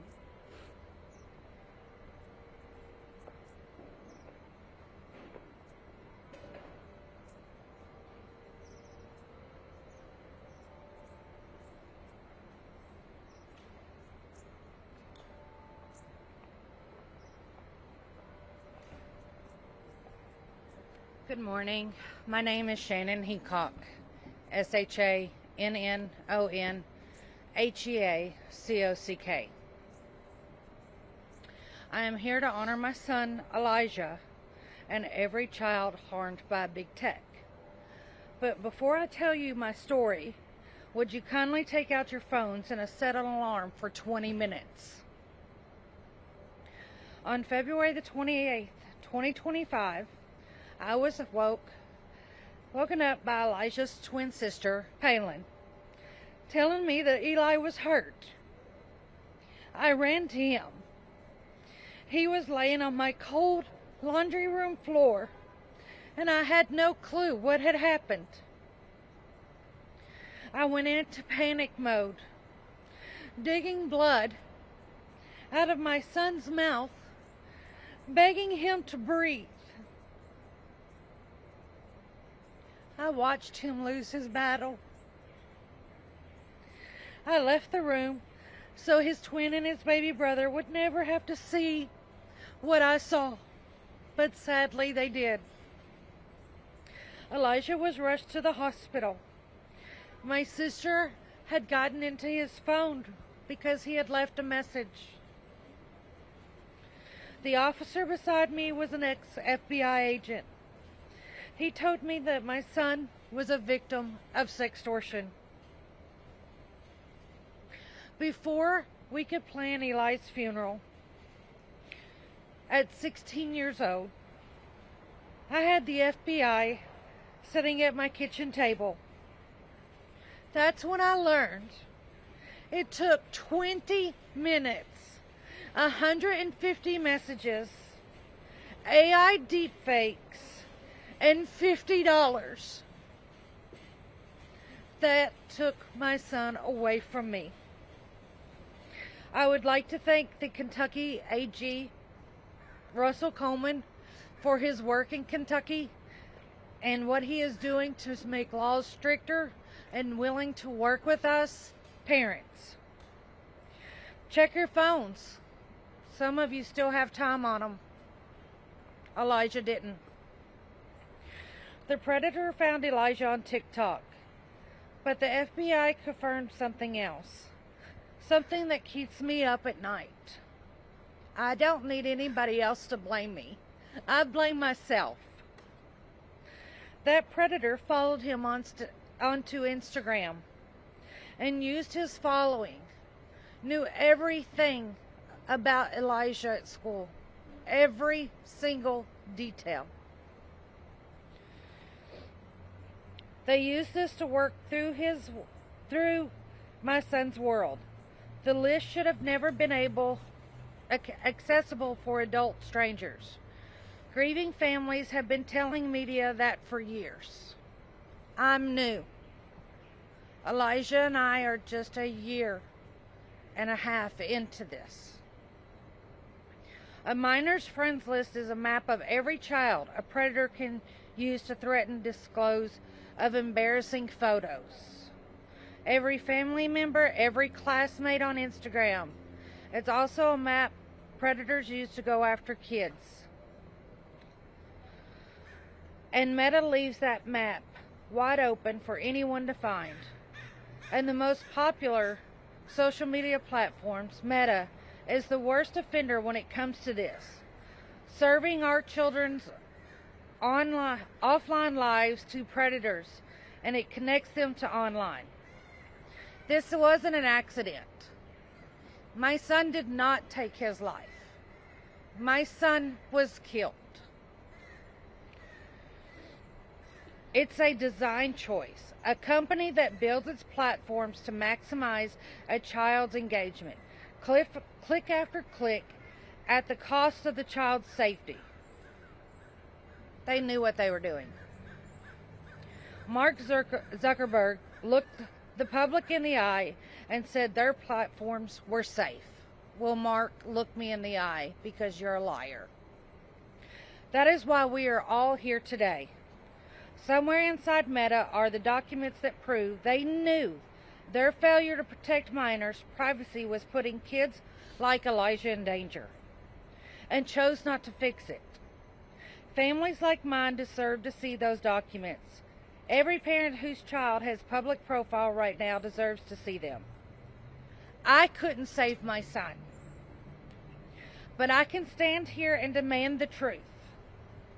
That I promised when I said goodbye to Elijah that I would never allow any other child to be harmed. No mother should ever have to dig out the blood of her child's mouth, begging him to breathe. Elijah, this is for you. Thank you.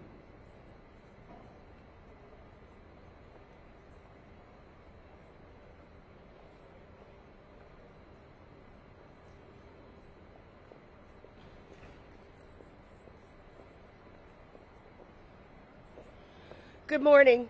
My name is Victoria Hinks, Victoriahinks, and this is my husband, Paul. And we live in Marin County, and we're here on behalf of our daughter, Alexandra, lovingly known as Owl by all of her friends and family, forever 16, and taken from us too soon by big tech. I first and foremost want to thank A.G. Bonta for his leadership in holding big tech accountable. He's done great work, and we're grateful that he got us here. I've also worked closely with California's first partner, Jennifer Siebel Newsom, and I want to thank her and Governor Newsom for their hard work in this space. Owl didn't die by accident. She died by design. Meta's own engineers built an algorithm that knew exactly what to show a struggling 16-year-old girl to keep her scrolling, and what that content could do to her. They knew, and they did it anyway. That's why this trial matters. Big tech must be held accountable like any other company that knowingly harms a child. And lastly, let me tell you about our beloved Owl. She was kind, sensitive, and beautiful, absolutely beautiful on the inside and out. She ran cross country. She loved animals, especially our Westie Elsa. She loved anything pink. She was a proud Swiftie and loved Hamilton. When she was 10, for my 50th birthday, she memorized every lyric to the song Alexander Hamilton and sang it to me. I will remember that forever. It's the best gift anyone has ever given me. She once sent Lin-Manuel Miranda a birthday card, and he wrote her back a handwritten note and autographed picture that she cherished and treasured, one of her most prized possessions. She wanted to be a mom and a preschool teacher. And she should have graduated from Redwood High School in Larkspur back in June. And she should be heading off to her freshman year of college now. Instead, she's buried at the Mount Tamalpais Cemetery in San Rafael. And finally, it is time that we take Mark Zuckerberg's name off our San Francisco General Hospital. This man has made decisions that have led to the deaths of so many children. It is criminal. It's like putting a picture of the Marlboro Man on a lung cancer wing. This has to stop. It is criminal.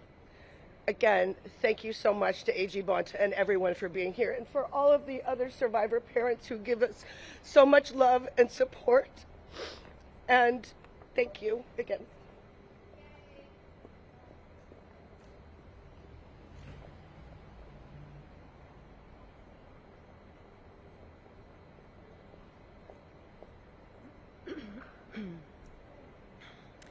My name is Lisa Pearson, Pearson. I'm an attorney, a mother of 3, and a member of Mothers Against Media Addiction, MAMA. MAMA is a movement of parents across the country who are fighting back against the epidemic of social media addiction that is destroying our children's adolescence and their childhoods. For years, big tech has created social media platforms intentionally designed to target and addict our children. In the relentless pursuit of profit, these companies have fueled a youth mental health crisis, knowingly putting our kids at risk of social isolation, online exploitation, self-harm, and even suicide. Big tech is the new big tobacco, targeting kids and addicting them early. We now know this to be true.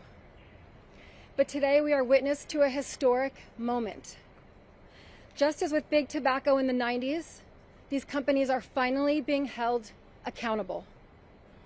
I'm proud to be here at the start of this landmark trial alongside attorneys general from California, Colorado, Kentucky, and New Jersey, who plan to show that Meta violated consumer protection laws when they intentionally designed addictive products, misled the public, and put our kids in harm's way with devastating consequences. With recent verdicts in LA and New Mexico finding that Meta executives knowingly put kids in danger on their platforms, the message is now clear. If you design platforms that harm our kids, there will be consequences. At Mama, we are fighting back against social media addiction in our homes, in our schools, and in our communities. And we are so grateful to the attorneys who are here standing up for our kids in this trial. But we know that lawsuits are not going to be enough. We need Congress to act, passing industry-wide standards and bipartisan legislation to make sure that products and platforms for children are safe by design. This is not about partisanship. This is not about politics.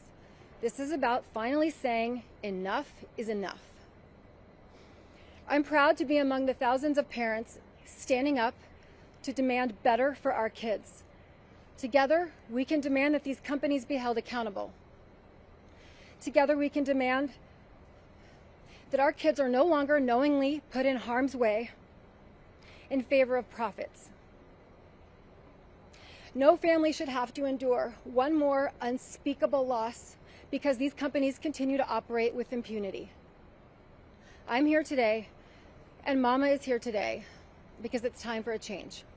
Thank you.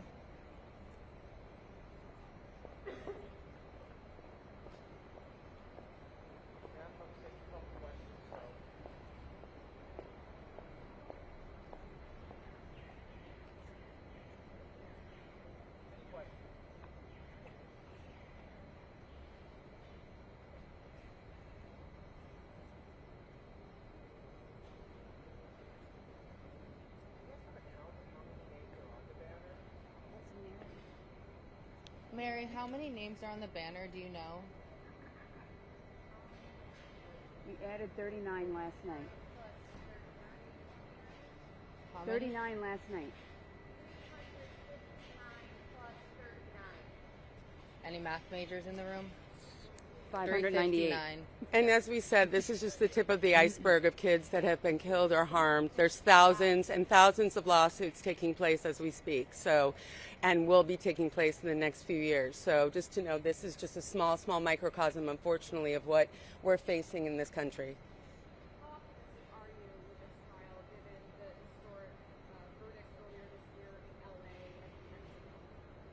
Sorry, could you repeat that question, please? Yeah, given the historic verdicts earlier this year in LA and New Mexico, what level of optimism are you up with this? Does anyone want to take that? I think that we're going to make history here. I think this is going to be a groundbreaking trial that they're going to be found liable for what they are doing to people. And I think it gives us the opportunity, since there's only a single defendant in Meta, that we will even discover more information of what Meta's been doing knowingly to harm, addict, and exploit our young people. And that has created the mental health issues and the deaths and the destruction that we're finding within the American families. And we have fought in D.C. We have lobbied on Capitol Hill. We have lobbied in our state capitol. We are lobbying against the most powerful companies in the world. But today, it's different. The trials are different. Our children deserve this. Our country deserves this. And there is no way that we are going to back down after we leave these trials, the determination, and not head back to Washington, D.C., because we need legislation and laws in this country to stop harms to our children. There should be no reason last night, we're adding 39 more children's names to this banner that are gone. Since March. Since we were in L.A. And that just shows you, because after the last trial, where did we go? We went directly to D.C. There's a bill on the table in the Senate right now that could be going to Trump for a vote by the end of the year. But let's see what they're choosing. Are they going to choose to protect children, or are they going to continue to protect and provide liability shields for the tech companies? They need to decide because they can't do both. You don't get to do one without the other, and we're tired of sitting here waiting. And as we said, 39 more kids have died, and that's one we know about since we last had the trial in Los Angeles.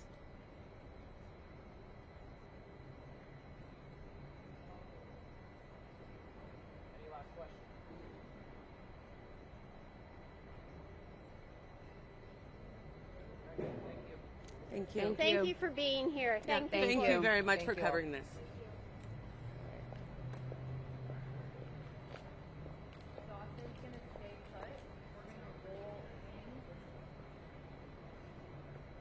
I encourage you to take a look at the names that are on the farther end that didn't get to come forward.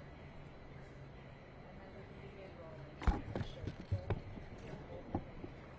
Let's go that way actually so that those can stay open and folks can take a look down there to that addition. So you can roll slow. Keep initiative.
Here's Anna, Lori's daughter, Anna Lee right there.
Okay, great. Great. No worries. Okay, so inside the trial has started. We have Sandra Tatiana, who's inside, covering what's happening in there. But outside here, they just had a press conference with parents. They had almost 400 names of children who have died from social media related harm. That's what they had. This could be suicide. This could be that they met with someone on social media that was then a predator. They could have had depression, anxiety, all of these things that they are blaming Instagram, Facebook, and Meta for. So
believe her daughter's name was Anna. She was 18, that's her mom. She kind of spoke about, finding her, finding out what was kind of going on in her head that made her make the choice that she did to end her life.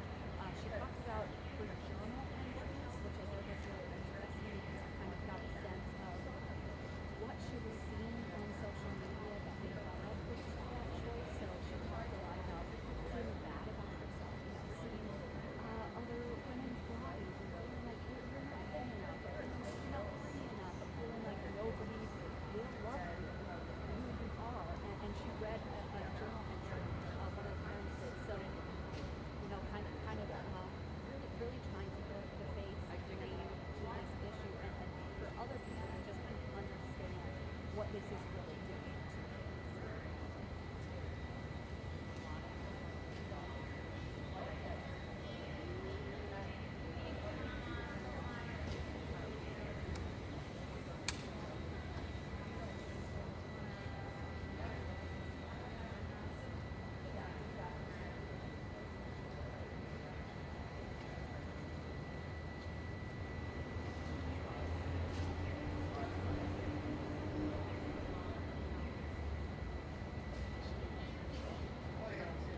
going out live.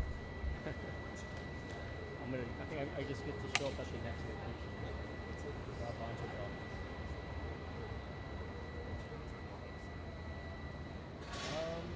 Like, it sounds like it's inside, right?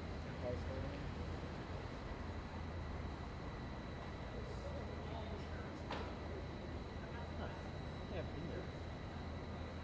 It's not in City Hall.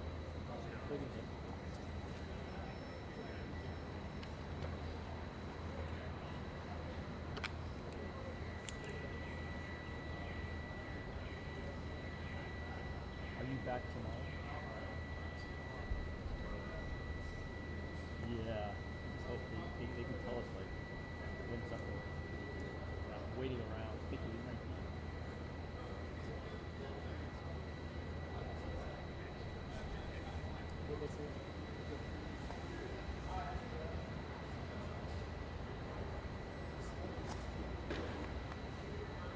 This is super close to me.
They've been posting the job.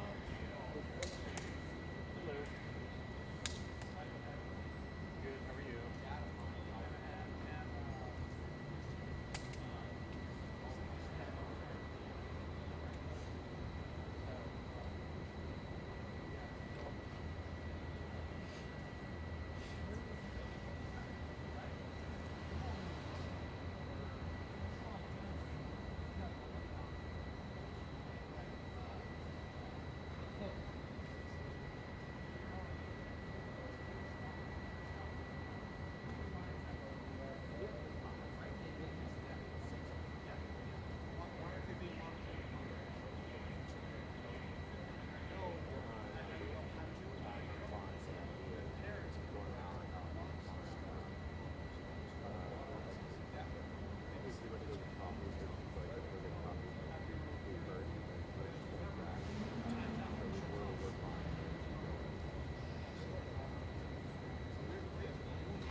checked in. If you're getting my audio, guys, I think it's kind of.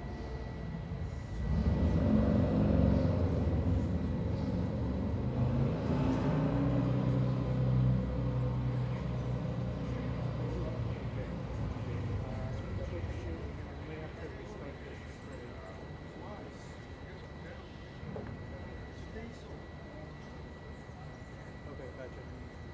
Alrighty. I'll call you back once I figure it out.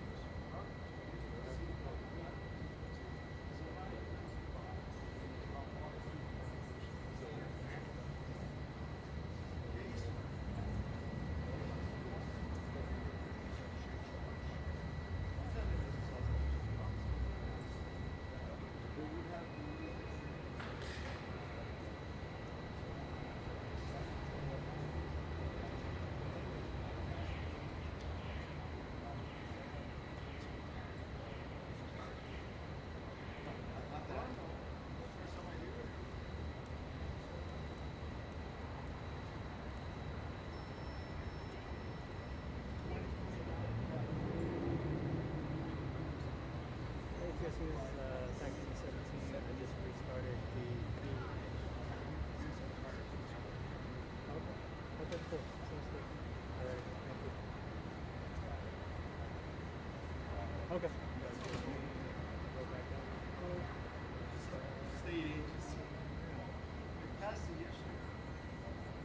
So, 2029. Certain point. Definitely certain requirements. Sounds good. Okay, cool. Thank you.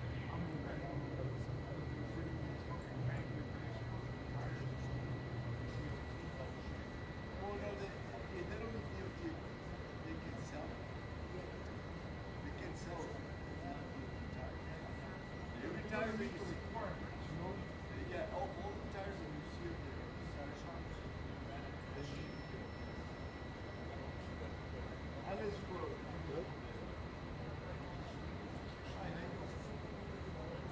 Yeah, sure. But you know the best advice I can give you, the less stuff you have, the better you are. So usually like what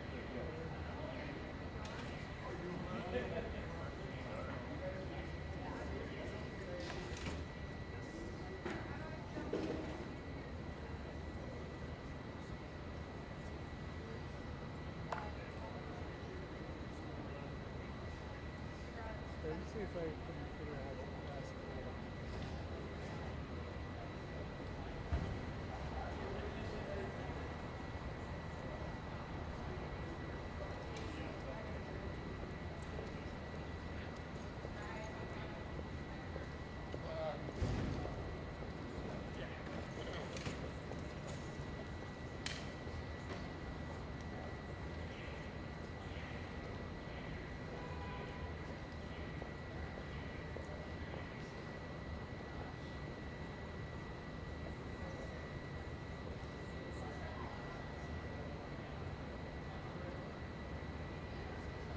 Well, because this one I have like on a long clip. It's about like 43 minutes long.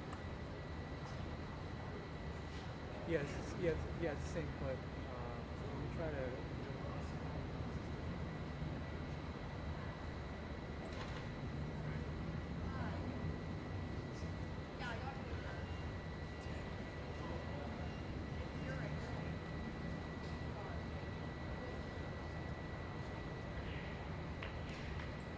Okay, gotcha. Let me go to 15 minutes.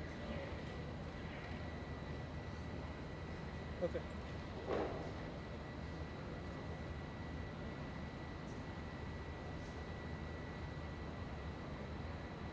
Yeah, let me get to 13 minutes and then just play it from there.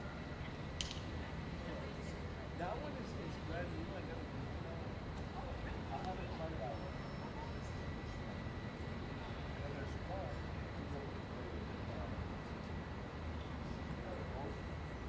Across the street. You got more options.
name of this guy?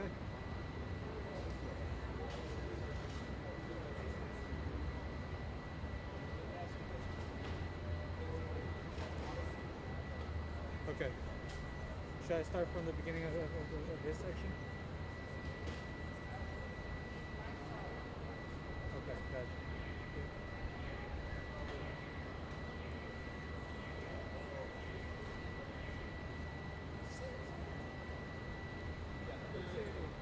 Starting here now. Alright, thank you. Okay, cool. Sounds good. Thank you so much. Alright, bye-bye.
Oh. Oh,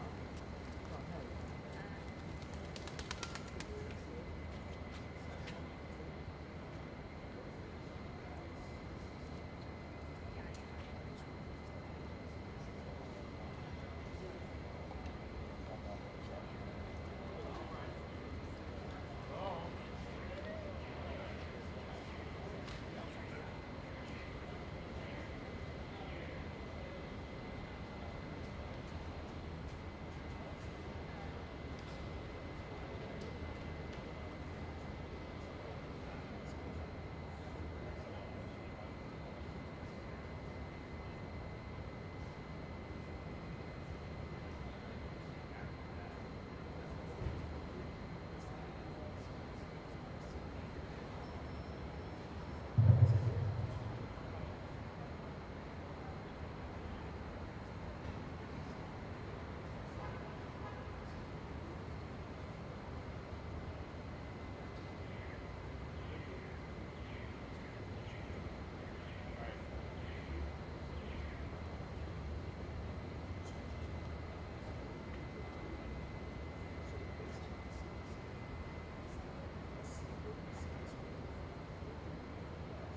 cool.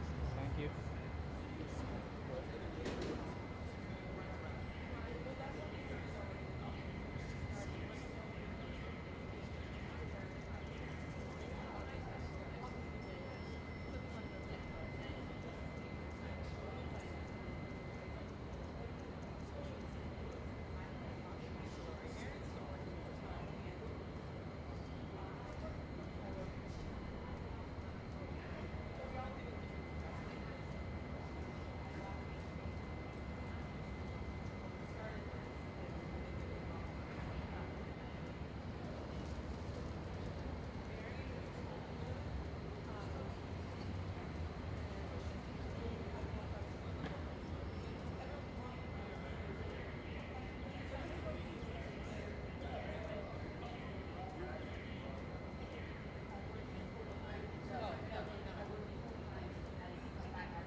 course. Of course. No, you're fine. Thank you. so much. I wish you the best. Thank you.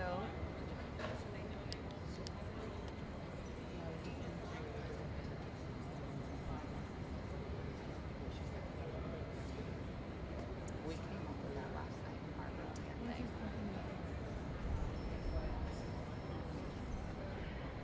I think that like average people are really realizing it. I was doing a presentation for clinicians and I just heard Riley's murderers now have gone to jail in the Ivory Coast and I just can't.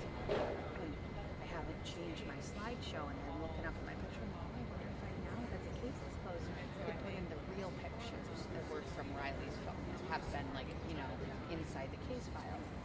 And then I say just like out of my own, it's not in my, oh, I guess I can't put those up there because I still got to take down Mark Zuckerberg off the cuff and leave out this information. So I hope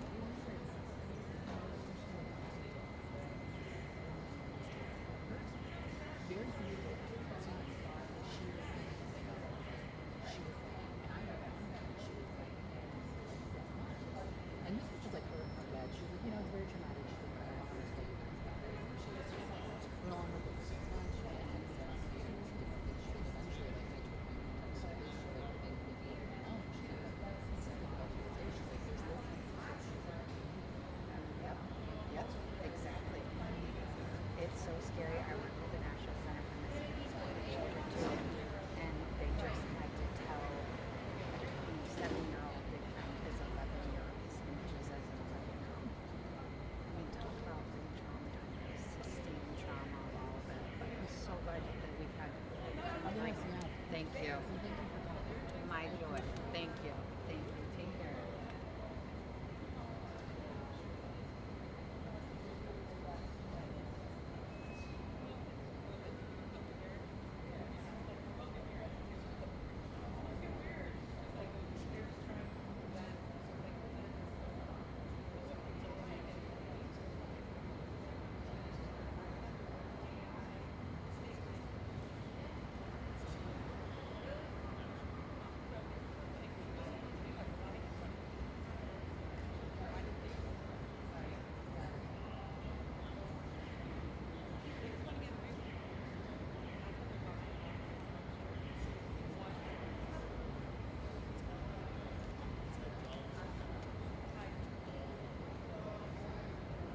is that all you need? Okay, cool. Sounds good.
after they're done. So the cops are gonna like run after them. And then they go to the fix that. So the cops come.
Is it going to give you feedback? No?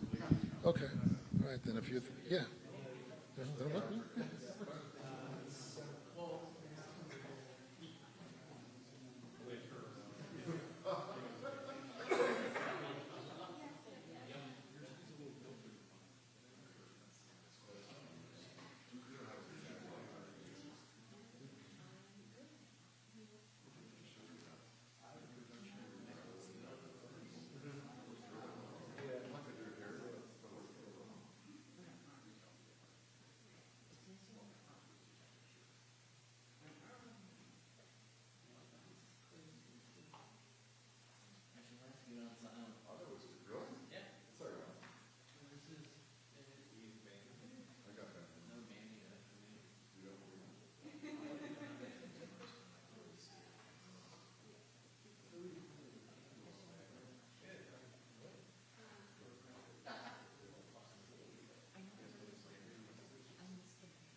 All right, mic check, 1, 2, 3. Mic check, 1, 2, 3. Do you need me to keep talking? Or are we all good? Mic check, 1, 2, 3. Mic check, 1, 2, 3. Fabulous. A little bit more. Okay, are we good? Do you want me to start singing? Do a tap dance? I had a protein bar for lunch, I know. Not very good. Okay, we're good? Thank you.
Good afternoon, everyone. I'm Rob Bonta, California Attorney General. Thank you for being here in Oakland. And I want to, in particular, thank my incredible colleagues, Attorney General from Colorado, Phil Weiser, and the Attorney General from New Jersey, Jennifer Davenport, for being here, for making the trip to be part of this first day of trial. I am grateful that we have an incredible collaborative team. We have another member of the team who wasn't able to make it today, but I want to thank him for his participation and his support. That's Kentucky Attorney General Coleman. But his team is here, and I was recently in our war room with our team members, and we had team members from each of our states here, from Colorado, New Jersey, California, Kentucky, as well as some other states. And I want to just lift up the collaborative effort which this case is. We are the 4 states that are part of this, what we call a bellwether case. But there are 29 states, bipartisan, across the country, who are standing up for families, for parents, of course, for children, for consumers. And I'm proud to be part of that collaboration. So we are teaming up here in our efforts to hold Meta accountable. Today, of course, was the first day of trial. It'll be a 5 to 7 week trial. But today, both the attorneys general and Meta laid out our cases. And I'm probably biased, but I found our case to be incredibly compelling, devastating in the presentation. The jury seemed very focused on hanging on every word that was being said. And we, of course, heard from the first witness, a whistleblower engineer from Meta who was in charge of child safety while there, who talked about the fact that Meta knew the harms that it was visiting upon children, but failed to act. He also talked about their motto, their culture, if you will, which was to move fast and break things. Unfortunately, the thing that was broken here was the mental health of our children. And so I'm grateful to have the opportunity to be here. We laid out our case today, which is essentially this, that Meta has designed and deployed a dangerous product with dangerous features that they knew would create excessive use and compulsive use by children, and it would create mental health harms, including things like anxiety and depression, like body image issues, like addictive tendencies, like learning loss. They knew all that. They knew their product was dangerous, and they lied to the public. They lied to Congress. They told the public, they told the world that their product was safe, that it wasn't dangerous. And so their deception, their lies are at the core of our case. And we are excited about how our first day at trial went. We're excited about the opportunity to hold Meta accountable for its conduct. And we look forward to taking this case all the way to the end here and getting the appropriate remedies, both injunctive relief, changes in behavior, changes in business practices going forward, as well as the appropriate financial penalties.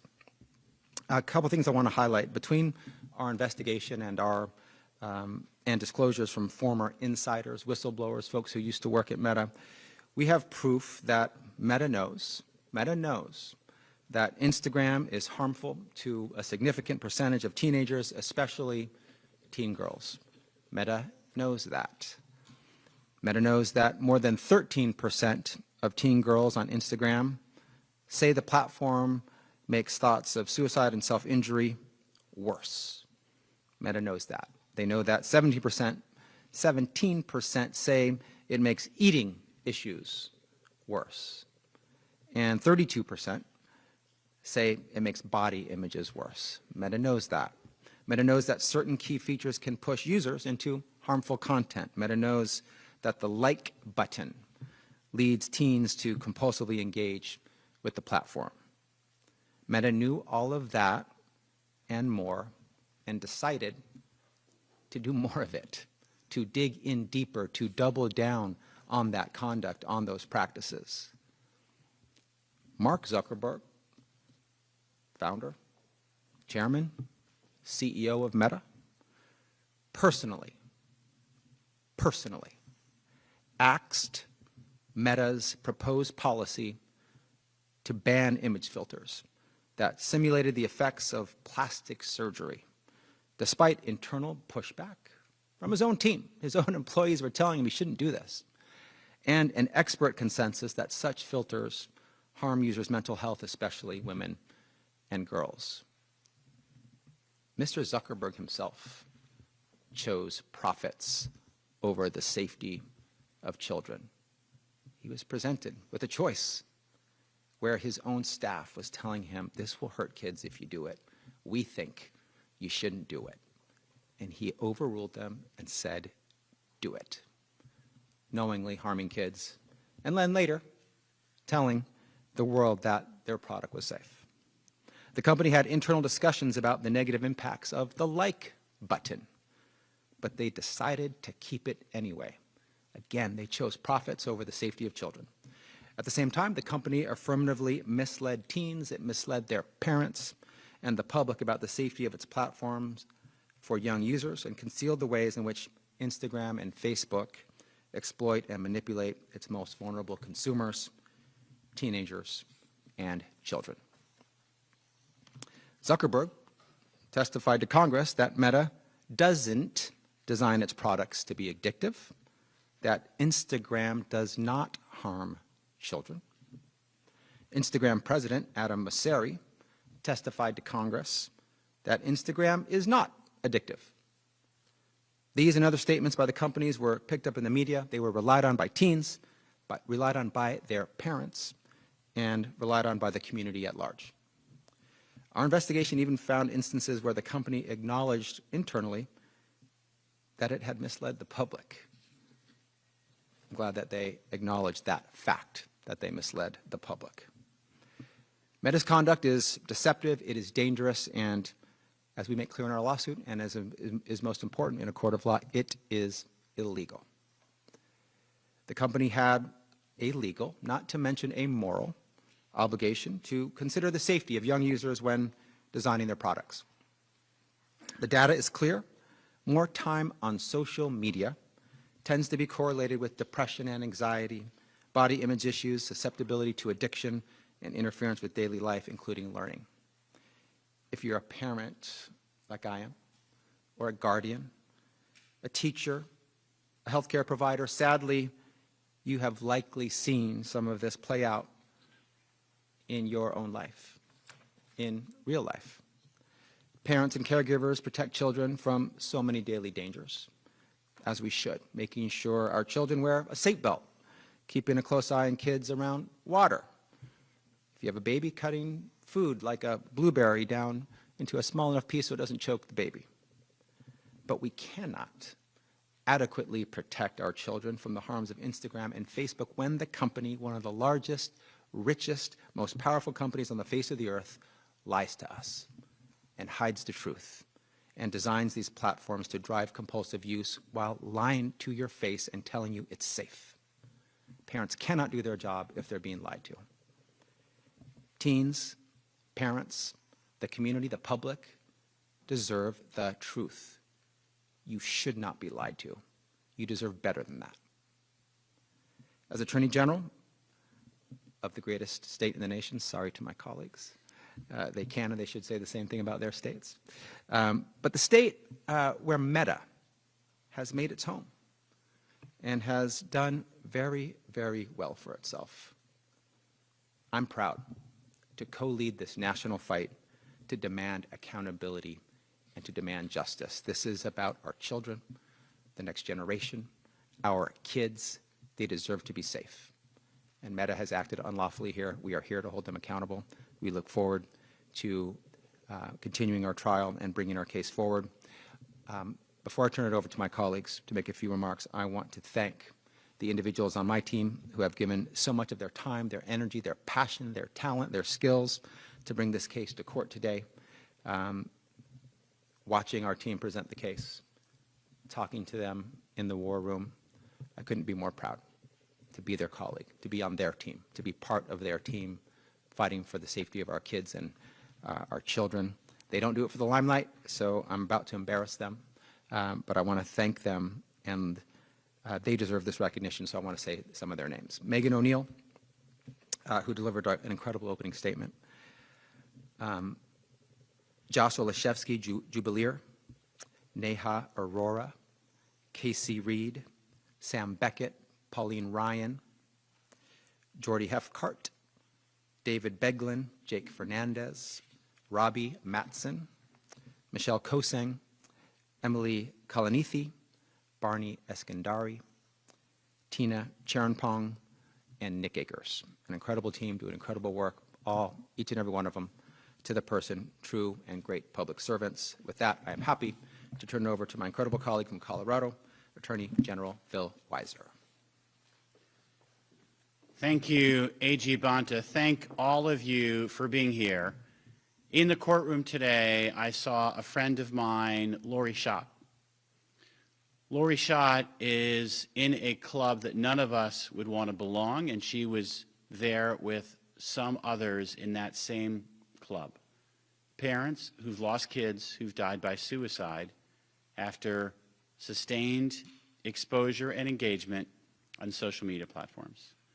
Anna Schott was a beautiful little girl who loved her life on the eastern plains of Colorado, who spent hours and hours and hours on Instagram and had a social media addiction, watching videos that harmed her. The information that she received included guidance not to talk to her parents about her mental health because her parents would institutionalize her. Anna's no longer with us. She died by suicide. And Lori, through that pain, has found purpose. Purpose to stand for other kids and families by calling for accountability of social media platforms that are harming our kids and fueling a youth mental health crisis. There are now a generation of kids who have lost sleep because of notifications and alerts all hours of the night, who performed less well in school because they were distracted and tired, and even kids like Anna, who died by suicide. This social media-fueled youth mental health crisis demands action, and I am proud to be with a coalition of state AGs coast to coast from both political parties in court in the case that will provide meaningful relief and address these harms. The way that Meta has managed Instagram and Facebook has been, as AG Bonta described, deceptive. It's been wrongful and it's been illegal. It has ended lives like Anna's. It has harmed families like Lori's. It has hurt communities. It's prevented kids from thriving and damaged a generation of young people. In the midst of this crisis, the AG community is stepping up. All of us united on a bipartisan basis to take on the goal based on the following observation, that our kids deserve better, that we can do better. We can address this mental health crisis, including by making sure families know the truth about social media, by making sure the types of actions and features that were talked about today are addressed, because our young people's both mental health and physical health has been compromised. We filed this case nearly 3 years ago because we believed Meta was putting profits ahead of our kids' health. We're now presenting the evidence to make this case in a court of law. This is an historic trial that will provide the public an opportunity to learn just how Meta's actions broke state consumer protection law and the Children's Online Privacy Protection Act, known as COPA. The public is going to hear about how Meta profited from our kids' information and engagement on the platform. Meta knew that its business strategy was harming kids and that sustained engagement on this platform correlated and caused worse mental health. They told the public the opposite. When you compare what they knew privately with what they said publicly, It's a stark contrast. The reason that they deceive the public is because to come clean and to take steps to limit kids' access to social media would hurt their bottom line. The company worked to build a customer base recognizing the value of young kids, even those under 13, who they signed up and kept on the platform without the legally required consent of their parents. And those kids were harmed because of that sustained involvement. Meta's approach was to view these young kids as, and I quote here, a valuable and untapped market. And the addictive features they had, like notifications and alerts, were designed and maintained to keep those kids hooked on this platform. Other features, like the infinite scroll, they were designed for a very clear purpose, keeping kids engaged. And the efforts that Meta made to give kids an off-ramp, as was said in court today, were too little and too late. And the harm, less sleep, distracted kids, kids with worse mental health, remains alarming and a call to action. The fact that Meta downplayed these risks and deceived the public violates consumer protection law. The fact that they marketed to young people under 13, kept them on the platform even knowing their actual ages, violates COPPA. The extensive harms, as AG Bonta noted, are not only lives that were lost like Anna, but a range of mental health harms ranging from anxiety and depression, loneliness, lack of sleep, body image problems, eating disorders, and physical harm. Meta knew this was all happening, and yet they kept young people hooked because for them, less time online was less money in the pockets. The policies that Meta is now starting to talk about are basically relying on young people accurately reporting their ages, and as said in court today, when young people put in their actual birth date under 13 years of old, Meta doesn't remove them from the platform. Meta prompts them to put in a different date. These efforts are so easily overcome that they're not meaningful steps. And to say that parents should have been doing more, frankly, offends me as a parent, because parents have been told now for some time there's nothing to worry about. Meta hasn't shared the truth that remained kept from the public.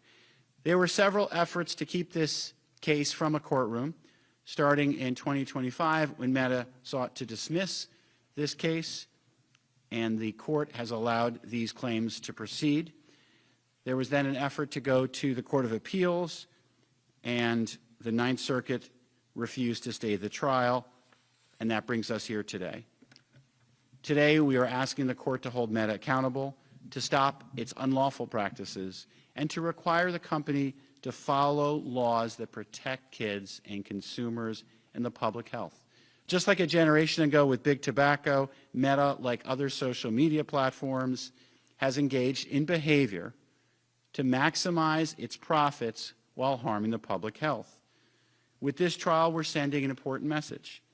Powerful technology companies must follow the law, and if they don't, we will hold them to account.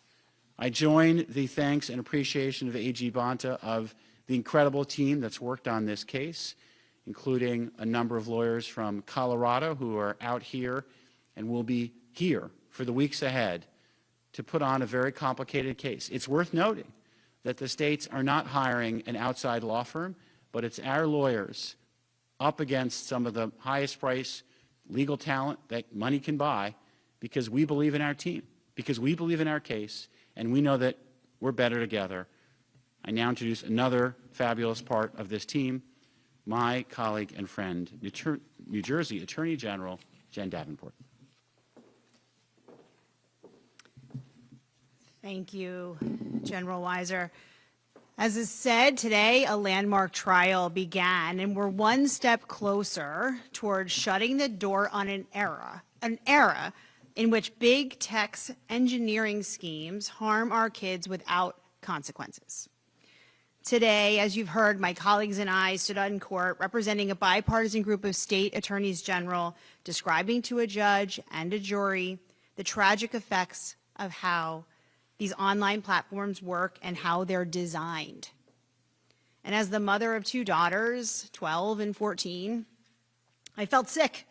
I felt sick when I read the effects of Meta's Instagram features on still developing children, including pro-anorexia content and algorithms that, if you view content about self-harm, lead the platform to deliver even more content about self-harm. And beyond that, discussions among executives about how to make all of this even more readily available to children under 13. I'm disgusted, I'm angry, we all should be angry. As parents and as trusted adults, we decide whether a social media platform is appropriate for our kids. But we can only do that well and appropriately when we have truth and facts, not deceptive advertising or lies about safety. A $1 trillion tech company like Meta is risking our kids' mental health and physical safety. Our data and our children's data are being fed into their addictive algorithms to help further increase their profits. And they've lied to us about the safety of their platforms, including how they exploit the vulnerabilities of young children and teens. Nothing is more important than our kids' well-being. And there's no world in which our kids' well-being should be sacrificed or exploited to help reap ever greater profits for big tech. New Jersey has been so proud to co-lead this nearly nationwide effort for more than 5 years. So proud to work alongside our colleagues in California, Colorado, and Kentucky in litigating this case. Our coalition of states understands the need to address the harm companies like Meta are causing our children. And today builds on years of hard work on investigation by dedicated public servants, not only on our team, but across the country. From New Jersey, I want to recognize the entire team and specifically mention Kosh Chan, Tom Hawin, Brian McDonough, Verna Pratazé, Mandy Wong, Patrick Masal, and Eva Zovko, along with many others. To companies that would treat our kids as nothing more than data to be monetized. We won't let this happen. Change your ways or face legal accountability for your actions. As public servants, we all stand up every single day to protect public safety. And in New Jersey, we will always protect the safety of our kids. I'll now turn it back to AG Bonta. Well, thank you once again. Very proud and pleased to be part of this incredible team bringing this landmark case. We're happy to answer any questions. I do want to say there might be some questions about California news of the day or other things that are off topic. I will make myself available for pull-asides if there are any of those questions. Let's try to keep these questions you're about to ask on topic about this case and this trial. With that, we're happy to answer your questions. Yeah. What's your understanding of the practical and financial effects on Meta of potentially owing tens of billions of dollars in penalties for there are a number of services that aren't directly being challenged here, like WhatsApp, or that aren't directly related on Instagram and the Facebook Meta platform. Well, if you're asking about the remedies that we're seeking and what kind of impact that might have, let me tell you about what those might be. We're definitely, as we talked about today in trial in our case, looking to for some what we call injunctive relief, business practices being changed in the future. One of which is stop lying, stop deceiving the public, but also we are looking for some changes in those underlying features, product features that lead to the obsessive, excessive, compulsive behaviors that Meta knew about and designed their products to create. Things like autoplay and infinite scroll and likes and beeps and alerts and algorithmic feed. and others. So we're looking for some changes in business practices. And of course, along with our case, should we be successful, and we believe we will, there is the possibility for financial payment by Meta for civil penalties, for disgorgement, for restitution. This is not a case about damages. And the judge will decide what that is.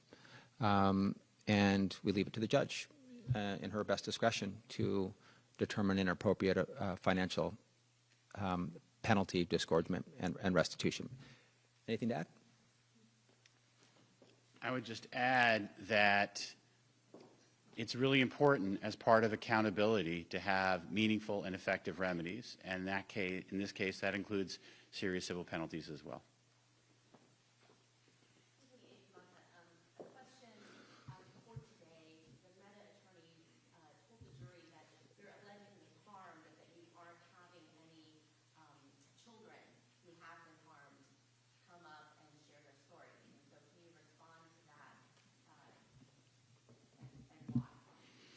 I think they're stuck in some improper legal regime that they're mapping onto this case when it doesn't fit.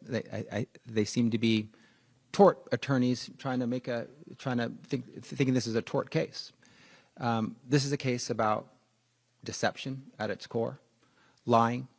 This is an unfair competition law case in California about having a practice that was knowingly dangerous and doubling down on it and lying to the public. So their point is literally irrelevant. I know they want to talk about that. They're just missing the mark. So we do not plan, it's true that we're not planning to bring parents or children to testify in this case to talk about the specific harm. We will see Meta's own internal studies that show that they knew the fact that their products created mental health harm on children. So it seems like a little bit of a lawyer's technicality trick to suggest that even though Meta admits that their product creates harm, visits harm on children, creates anxiety, creates depression, creates body image challenges, creates addictive tendencies, creates learning loss, that because a kid doesn't take the stand and say that, it's not true. They know it's true. It's not disputed. It's indisputable. So it's more of the deception that we've seen from Meta. Their attorneys seem to be adopting it as well, talking about things that aren't relevant to the case, distracting and talking about irrelevant issues. So we're confident in our case. We have set forth in our opening all of the elements of a very strong, compelling case that meets all the legal requirements. We look forward to continuing to have our witnesses testify.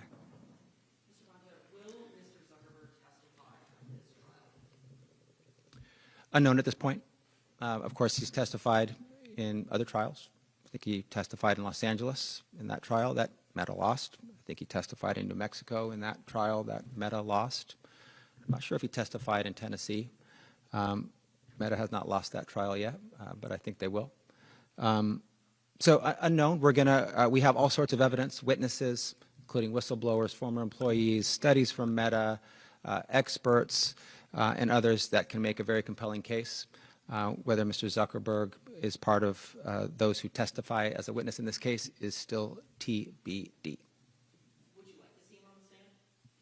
I don't have a personal preference. I want us to bring the strongest case that we have, advance our evidence. We have an enormous amount of it that can be told in many different ways on many different days, and I look forward to our team doing that.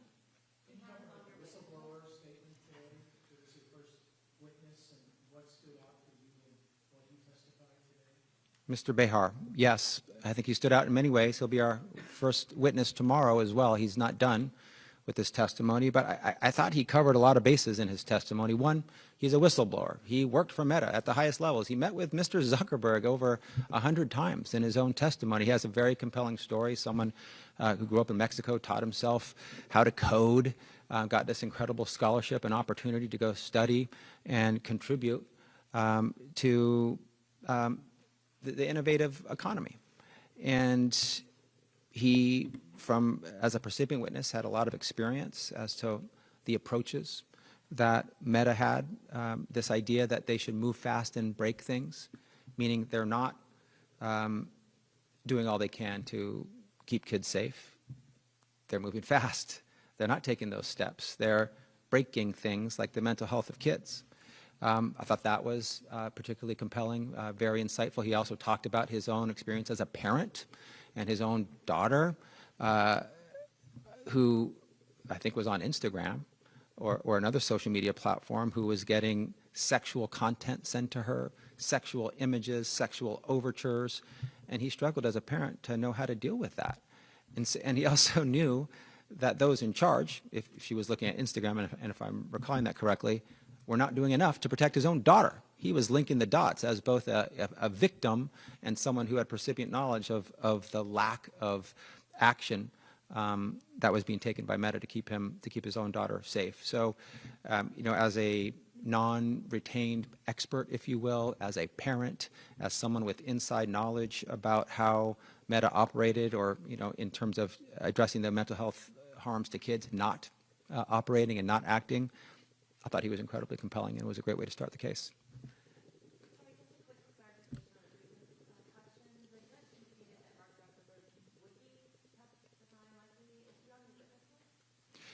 He may testify. That is a completely available avenue. Whether he does in the end, unsure. I think the defense counsel, Meta's counsel, said he was going to testify in their opening statements. The judge may have as well. It's a 5 to 7 week trial. We're not sure, but it is what's going to happen. But it's very possible that he will testify. It's also possible he won't. It's possible. Look, we got a great trial team. We discuss strategy, witness order, what we want to focus on, what we want to respond to, what motions we're going to bring, often in real time each day. Whether and when and if Mr. Zuckerberg testifies will be part of those discussions. Do you have an opinion on how he would, as a person, sit with this jury? Do you think he helped your case? That's the same question that I got asked before. Thank you for asking it again. Let me ask you this about damages. We've heard $1.4 trillion bandied about. We've also heard $200 billion. Why is there such a wide range? Do the states have a number in mind at this point? You should ask Meta that question. They're the ones who put out the $1.4 trillion number. I think they want to suggest that they're the victims, that they are being financially imposed on. We submitted documentation to the court, both parties did, around the number of young users and what the civil penalties would be. Meta took it upon themselves to start talking to the press about the highest possible number that could ever be calculated based on that data. That's not something that we asked for. That's not something we're seeking. We leave it to the judge, who will decide, who has vast discretion to determine the final amount of financial payment by Meta. And I want to be clear, this is not a damages case. And you used the word, and I think you just meant financial payment. But I want to be clear, this is about civil penalties, restitution, and disgorgement. That's it, not damages. This is not a damages case. And to be clear, we are not asking for $1.4 trillion. I do want to be clear about who the victims are here. Meta is not the victim. Meta is the perpetrator. The kids, their families, the parents, those who no longer have the benefit of a loved one in their life because that kid killed themselves because of the mental health harms visited upon them by Instagram and Facebook. Those are the victims. Meta is not the victim. I also want to talk about the choices, the financial choices that have been made here. Meta made the choice to choose profit over children's safety and health time and time again. They're the ones raking in $200 billion of revenue per year. They're not the victim. They're not being financially imposed on. We will be asking for a significant financial payment in the form of disgorgement, restitution, and civil penalties. That is an important and appropriate part of this case. The judge will exercise the discretion as to what that will be. It will not be, and we are not asking for it to be $1.4 trillion. That was just a figure that you estimated, and then you're saying that it took that figure and said, like, oh, see, you're asking for the most. It's a figure Meta estimated based on the number of young users and multiplied by the penalty. The penalty is available under the unfair competition laws at issue in this case. In the opening statements by the Meta side, they seem to, they didn't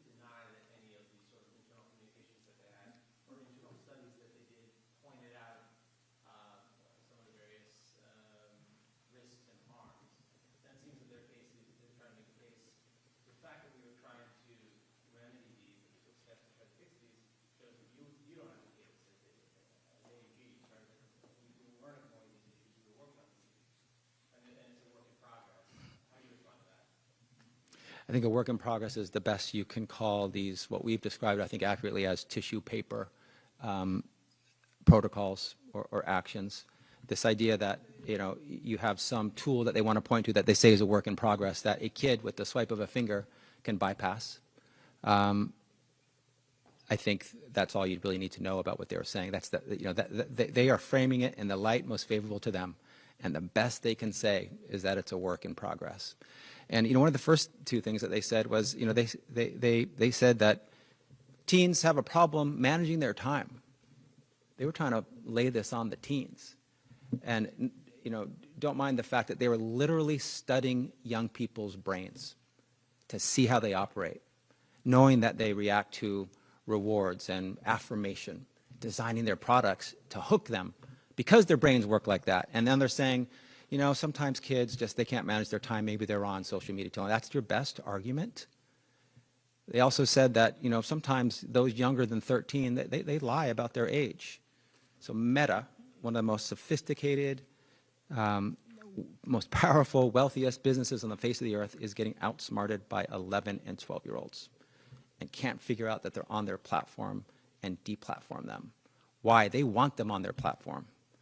They said that 10, 11, and 12-year-olds are special. They say the young ones are the best ones. They want to maximize teen time spent. That's what they want. So they turn a blind eye to all of the 11, 12-year-olds that are on their platform. They pretend they can't do anything about it, and then they blame them for not managing their time. I mean, the gall to come in and blame the kids, the victims, who they are harming, as the ones responsible, I think they got off on a pretty slow foot today, just my humble opinion. Anything you want to add? Yeah, I want to add 2 points. First, as was said, their responses were too little and too late. And second, look how little impact their measures had. Their measures have not decreased the engagement, the amount of time, the nature of the addiction. And the fact that these measures are tissue paper measures or half measures is all you need to know. And the one thing I'll add to that, as you heard from the witness today, Mr. Bayar, and you'll hear more, is what are they measuring? Pay attention to that. What are they measuring? How do they define it? And is it really a measure in order to hurt folks? Is it a measure to make sure that they're increasing their profits? Can I just ask all three of you what you see as being the most important feature of Meta's business that needs to change? Is it getting kids under 13 off the platform? Is it infinite scroll? Beyond the money, what is the most important priority for each of you to see the company change its practices? There are 3, and I'm not sure I can choose. First, stop the deception. They know the truth. Tell the truth. We have a youth mental health crisis that is fueled by extensive social media engagement that includes dangerous content. They've downplayed this harm. They need to come clean. Number 2, they're deliberately keeping people addicted. These notifications and alerts during the school day, all hours of the night, is wrong. It's harming our kids. We need to do better for our kids. And third, we need young kids, those special 10, 11, and 12-year-olds, not to be engaged on this platform without their parents' consent or knowledge. So I don't know I can choose between those 3 goals, but those are my top 3. I echo that. And I think what's really, if you think about, allow people to make choices based on information that is true. And it goes to that first point, right? We, just like we have with the jury, right? Juries are amazing because they think about the issues and they're able to take that information and make a decision. That's what we want to have here for parents and for trusted adults. Make decisions based on facts and not lies and deception. It's a tough question because everything that we've advanced here is very important. But I would first say stop lying, stop misrepresenting, stop deceiving the public. That's top of mind. For goodness sake, please comply with the federal law that is clear around our youngest children. Stop collecting and using the data of 11 and 12-year-olds. Stop targeting them. Stop pretending that you're not targeting them. Stop pretending that they're not on your platform. Don't let them on your platform ever. And stop collecting their data. And then, you know, there's a whole constellation of features that they've designed to take advantage of the vulnerable young brain, to maximize frequency and duration abuse on the platform, to make kids continue to always want to come back. The ephemeral content, the disappearing content, like Instagram stories, the auto scroll, the autoplay and the infinite scroll, where you can, you know, start at one time and look up, and you know it's 3 hours later. It does that by design. That's not the individual that's responsible for that. It is being used exactly the way it's supposed to be. So you know, between all the features, it's hard to pick. But you know, the lying and the deceiving has to stop, and the taking advantage of kids' brains and then lying about it in a way that's so dangerous needs to stop as well. Because Meta's rivals aren't involved in this case, like how are you planning on advocating for these design changes? So the New Mexico judge was saying like, you know, they couldn't necessarily do that. It would be unfair for the rivals in that state, that Meta specific case. Let me be clear that this is an industry-wide problem. This idea of designing and deploying dangerous features, some of these they're not unique. TikTok uses a lot of the same ones in different variations. We have a lawsuit now against TikTok. So just to be clear, I think over 40 states across the country already have pending lawsuits now against TikTok. Meta is in trial now. So they're first in time in terms of going to trial, but TikTok will have its day in court as well. I'll speak for myself. I'm also concerned about YouTube as well as Snap. And so Meta has, you know, as part of their self-victimization, or they're, you know, calling themselves the victim, has also said, you know, they're picking on us. You know, I guess we're the bullies now, and they're the victim after harming all these kids for so long. But we are interested in an industry-wide solution. So many of the things that we're asking of Meta, we would likely ask with respect to TikTok, and we're hoping for some industry-wide solutions. You guys want to add anything? If we had a functioning United States Congress, they would be passing legislation that would be industry-wide protecting kids. But Congress is not functioning. A bipartisan coalition of AGs are functioning. We are committed to what AG Bonta said, industry-wide relief across the companies he named that protect kids. It will not be an acceptable outcome if we, as I believe we will, prevail and have a meaningful set of remedies imposed on Meta. But TikTok is free to do what we just went into court to stop Meta from doing. Just take that obvious example. So I agree with the premise of your question. This is not only Meta, but it is Meta. We're addressing Meta now. We're committed to addressing this issue across the industry, and maybe someday Congress will be functional enough to pass a federal law to do the same. Any other questions? Why Meta first versus TikTok versus Snap versus YouTube? You said, you know, maybe you have a lot of concerns, but why Meta? Yeah, someone's got to be first. You know, we started our investigation back in 2023. I think TikTok not far behind. So honestly, it's random. There's nothing specifically about Meta. You know, there was some important information about Meta that was coming to light. The whistleblowers like Frances Haugen and others testifying in Congress. I'll have to go look back about how we got to this space. But we are, I guess, indifferent to who goes first, who goes last. Ideally, they'd all go at the same time, but that's not possible. In an ideal world, they would all commit to the same reforms and changes to all help kids and keep them safe. But we can't wish that into existence. We got what we got. We have a system where you go to trial against one defendant, and then you go to trial against another defendant, and then you go to trial against another defendant. And Meta's the first defendant we're going to trial against. Your office isn't able to get some of the changes you might be looking for in this trial. If you're not able to get them through the legal system for this trial, are you going to try to do it through regulation if, say, California social media restrictions bill, AB15 passes? Look, policymakers are seeing the same things we're seeing as attorneys general, and some, not Congress, but some, like the California State Legislature, are acting. I've acted along with them. I've sponsored bills. I've supported bills. Age-appropriate design code, the addictive feeds law, the warning label bill. I've been directly involved in all those. Those are appropriate steps to be taken simultaneously with the steps that we're taking. It's sort of all hands on deck, all tools in the toolbox to address this crisis when it comes to the mental health harms of our kids.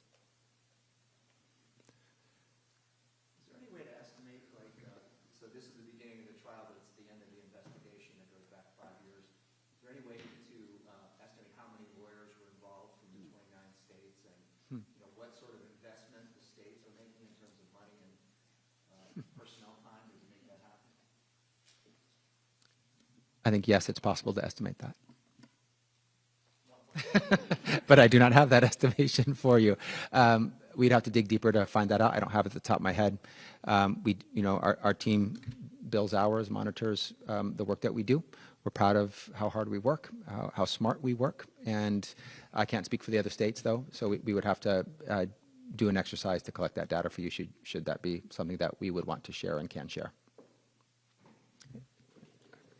Yeah, I don't have the data for you either, but I'll say, when you're working on these issues, our teams are all working on many, to your point before, many issues like this, right? And it informs how you then can go about protecting the public safety in your states and what it is that you look for in other cases, or what it looks like when you are the regulator and in the enforcement capacity that we have across all of our states. So these dedicated teams that are here doing this trial and have been working on this investigation, one of many things that are happening through the course of their careers, through the course of our public service, and it all really just helps to build on how we can keep more kids safe and keep our public safe. And maybe I'll just say this. There's a number that I don't know what it is about, how many lawyers and team members have worked on this case. Whatever that number is, it's worth it, because what we're doing to protect our kids is priceless. You cannot put a dollar figure on it, on keeping them alive, on keeping them healthy, on allowing them to grow into happy, healthy, resilient adults who contribute to our society. It's priceless. Any other questions? How challenging is it going to be arguing about harms without diving too much into the content question? We saw a little bit of taste of that at the end of the day. So the discrepancy between what is a protected in Section 230 versus how you explain what is a harm. Yeah, maybe I'll echo back to some of my previous comments and try to put a finer point on them. We don't think that's hard at all.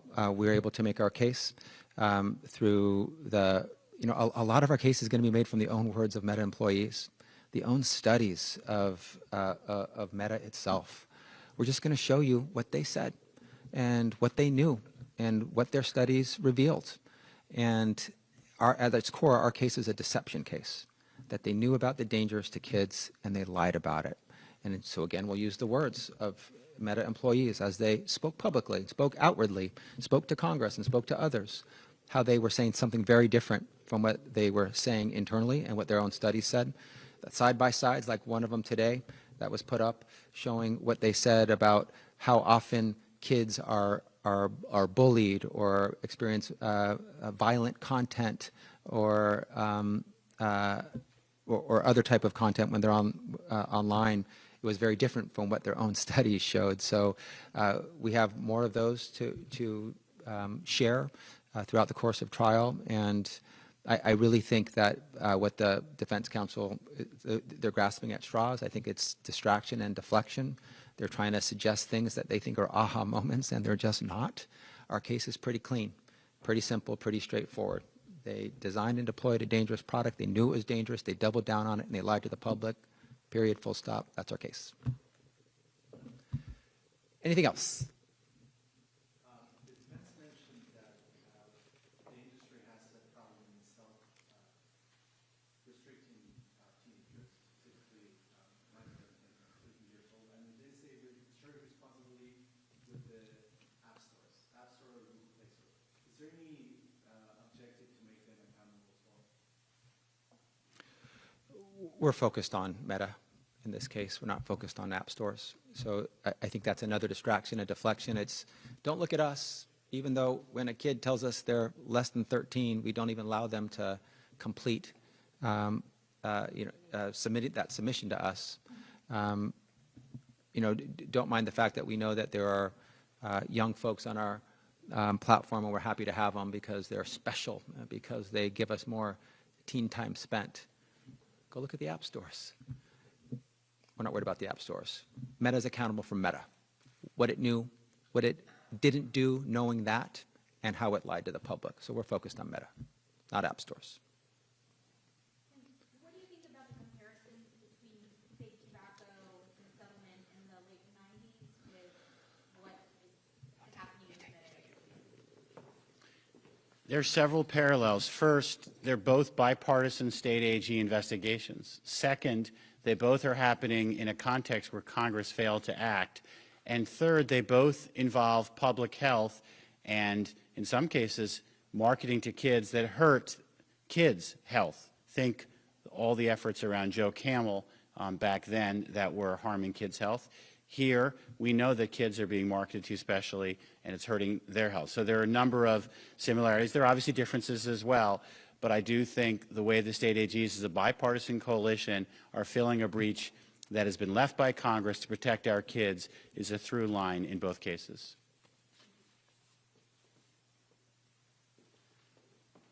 Any other questions? Thank you so much for joining us today.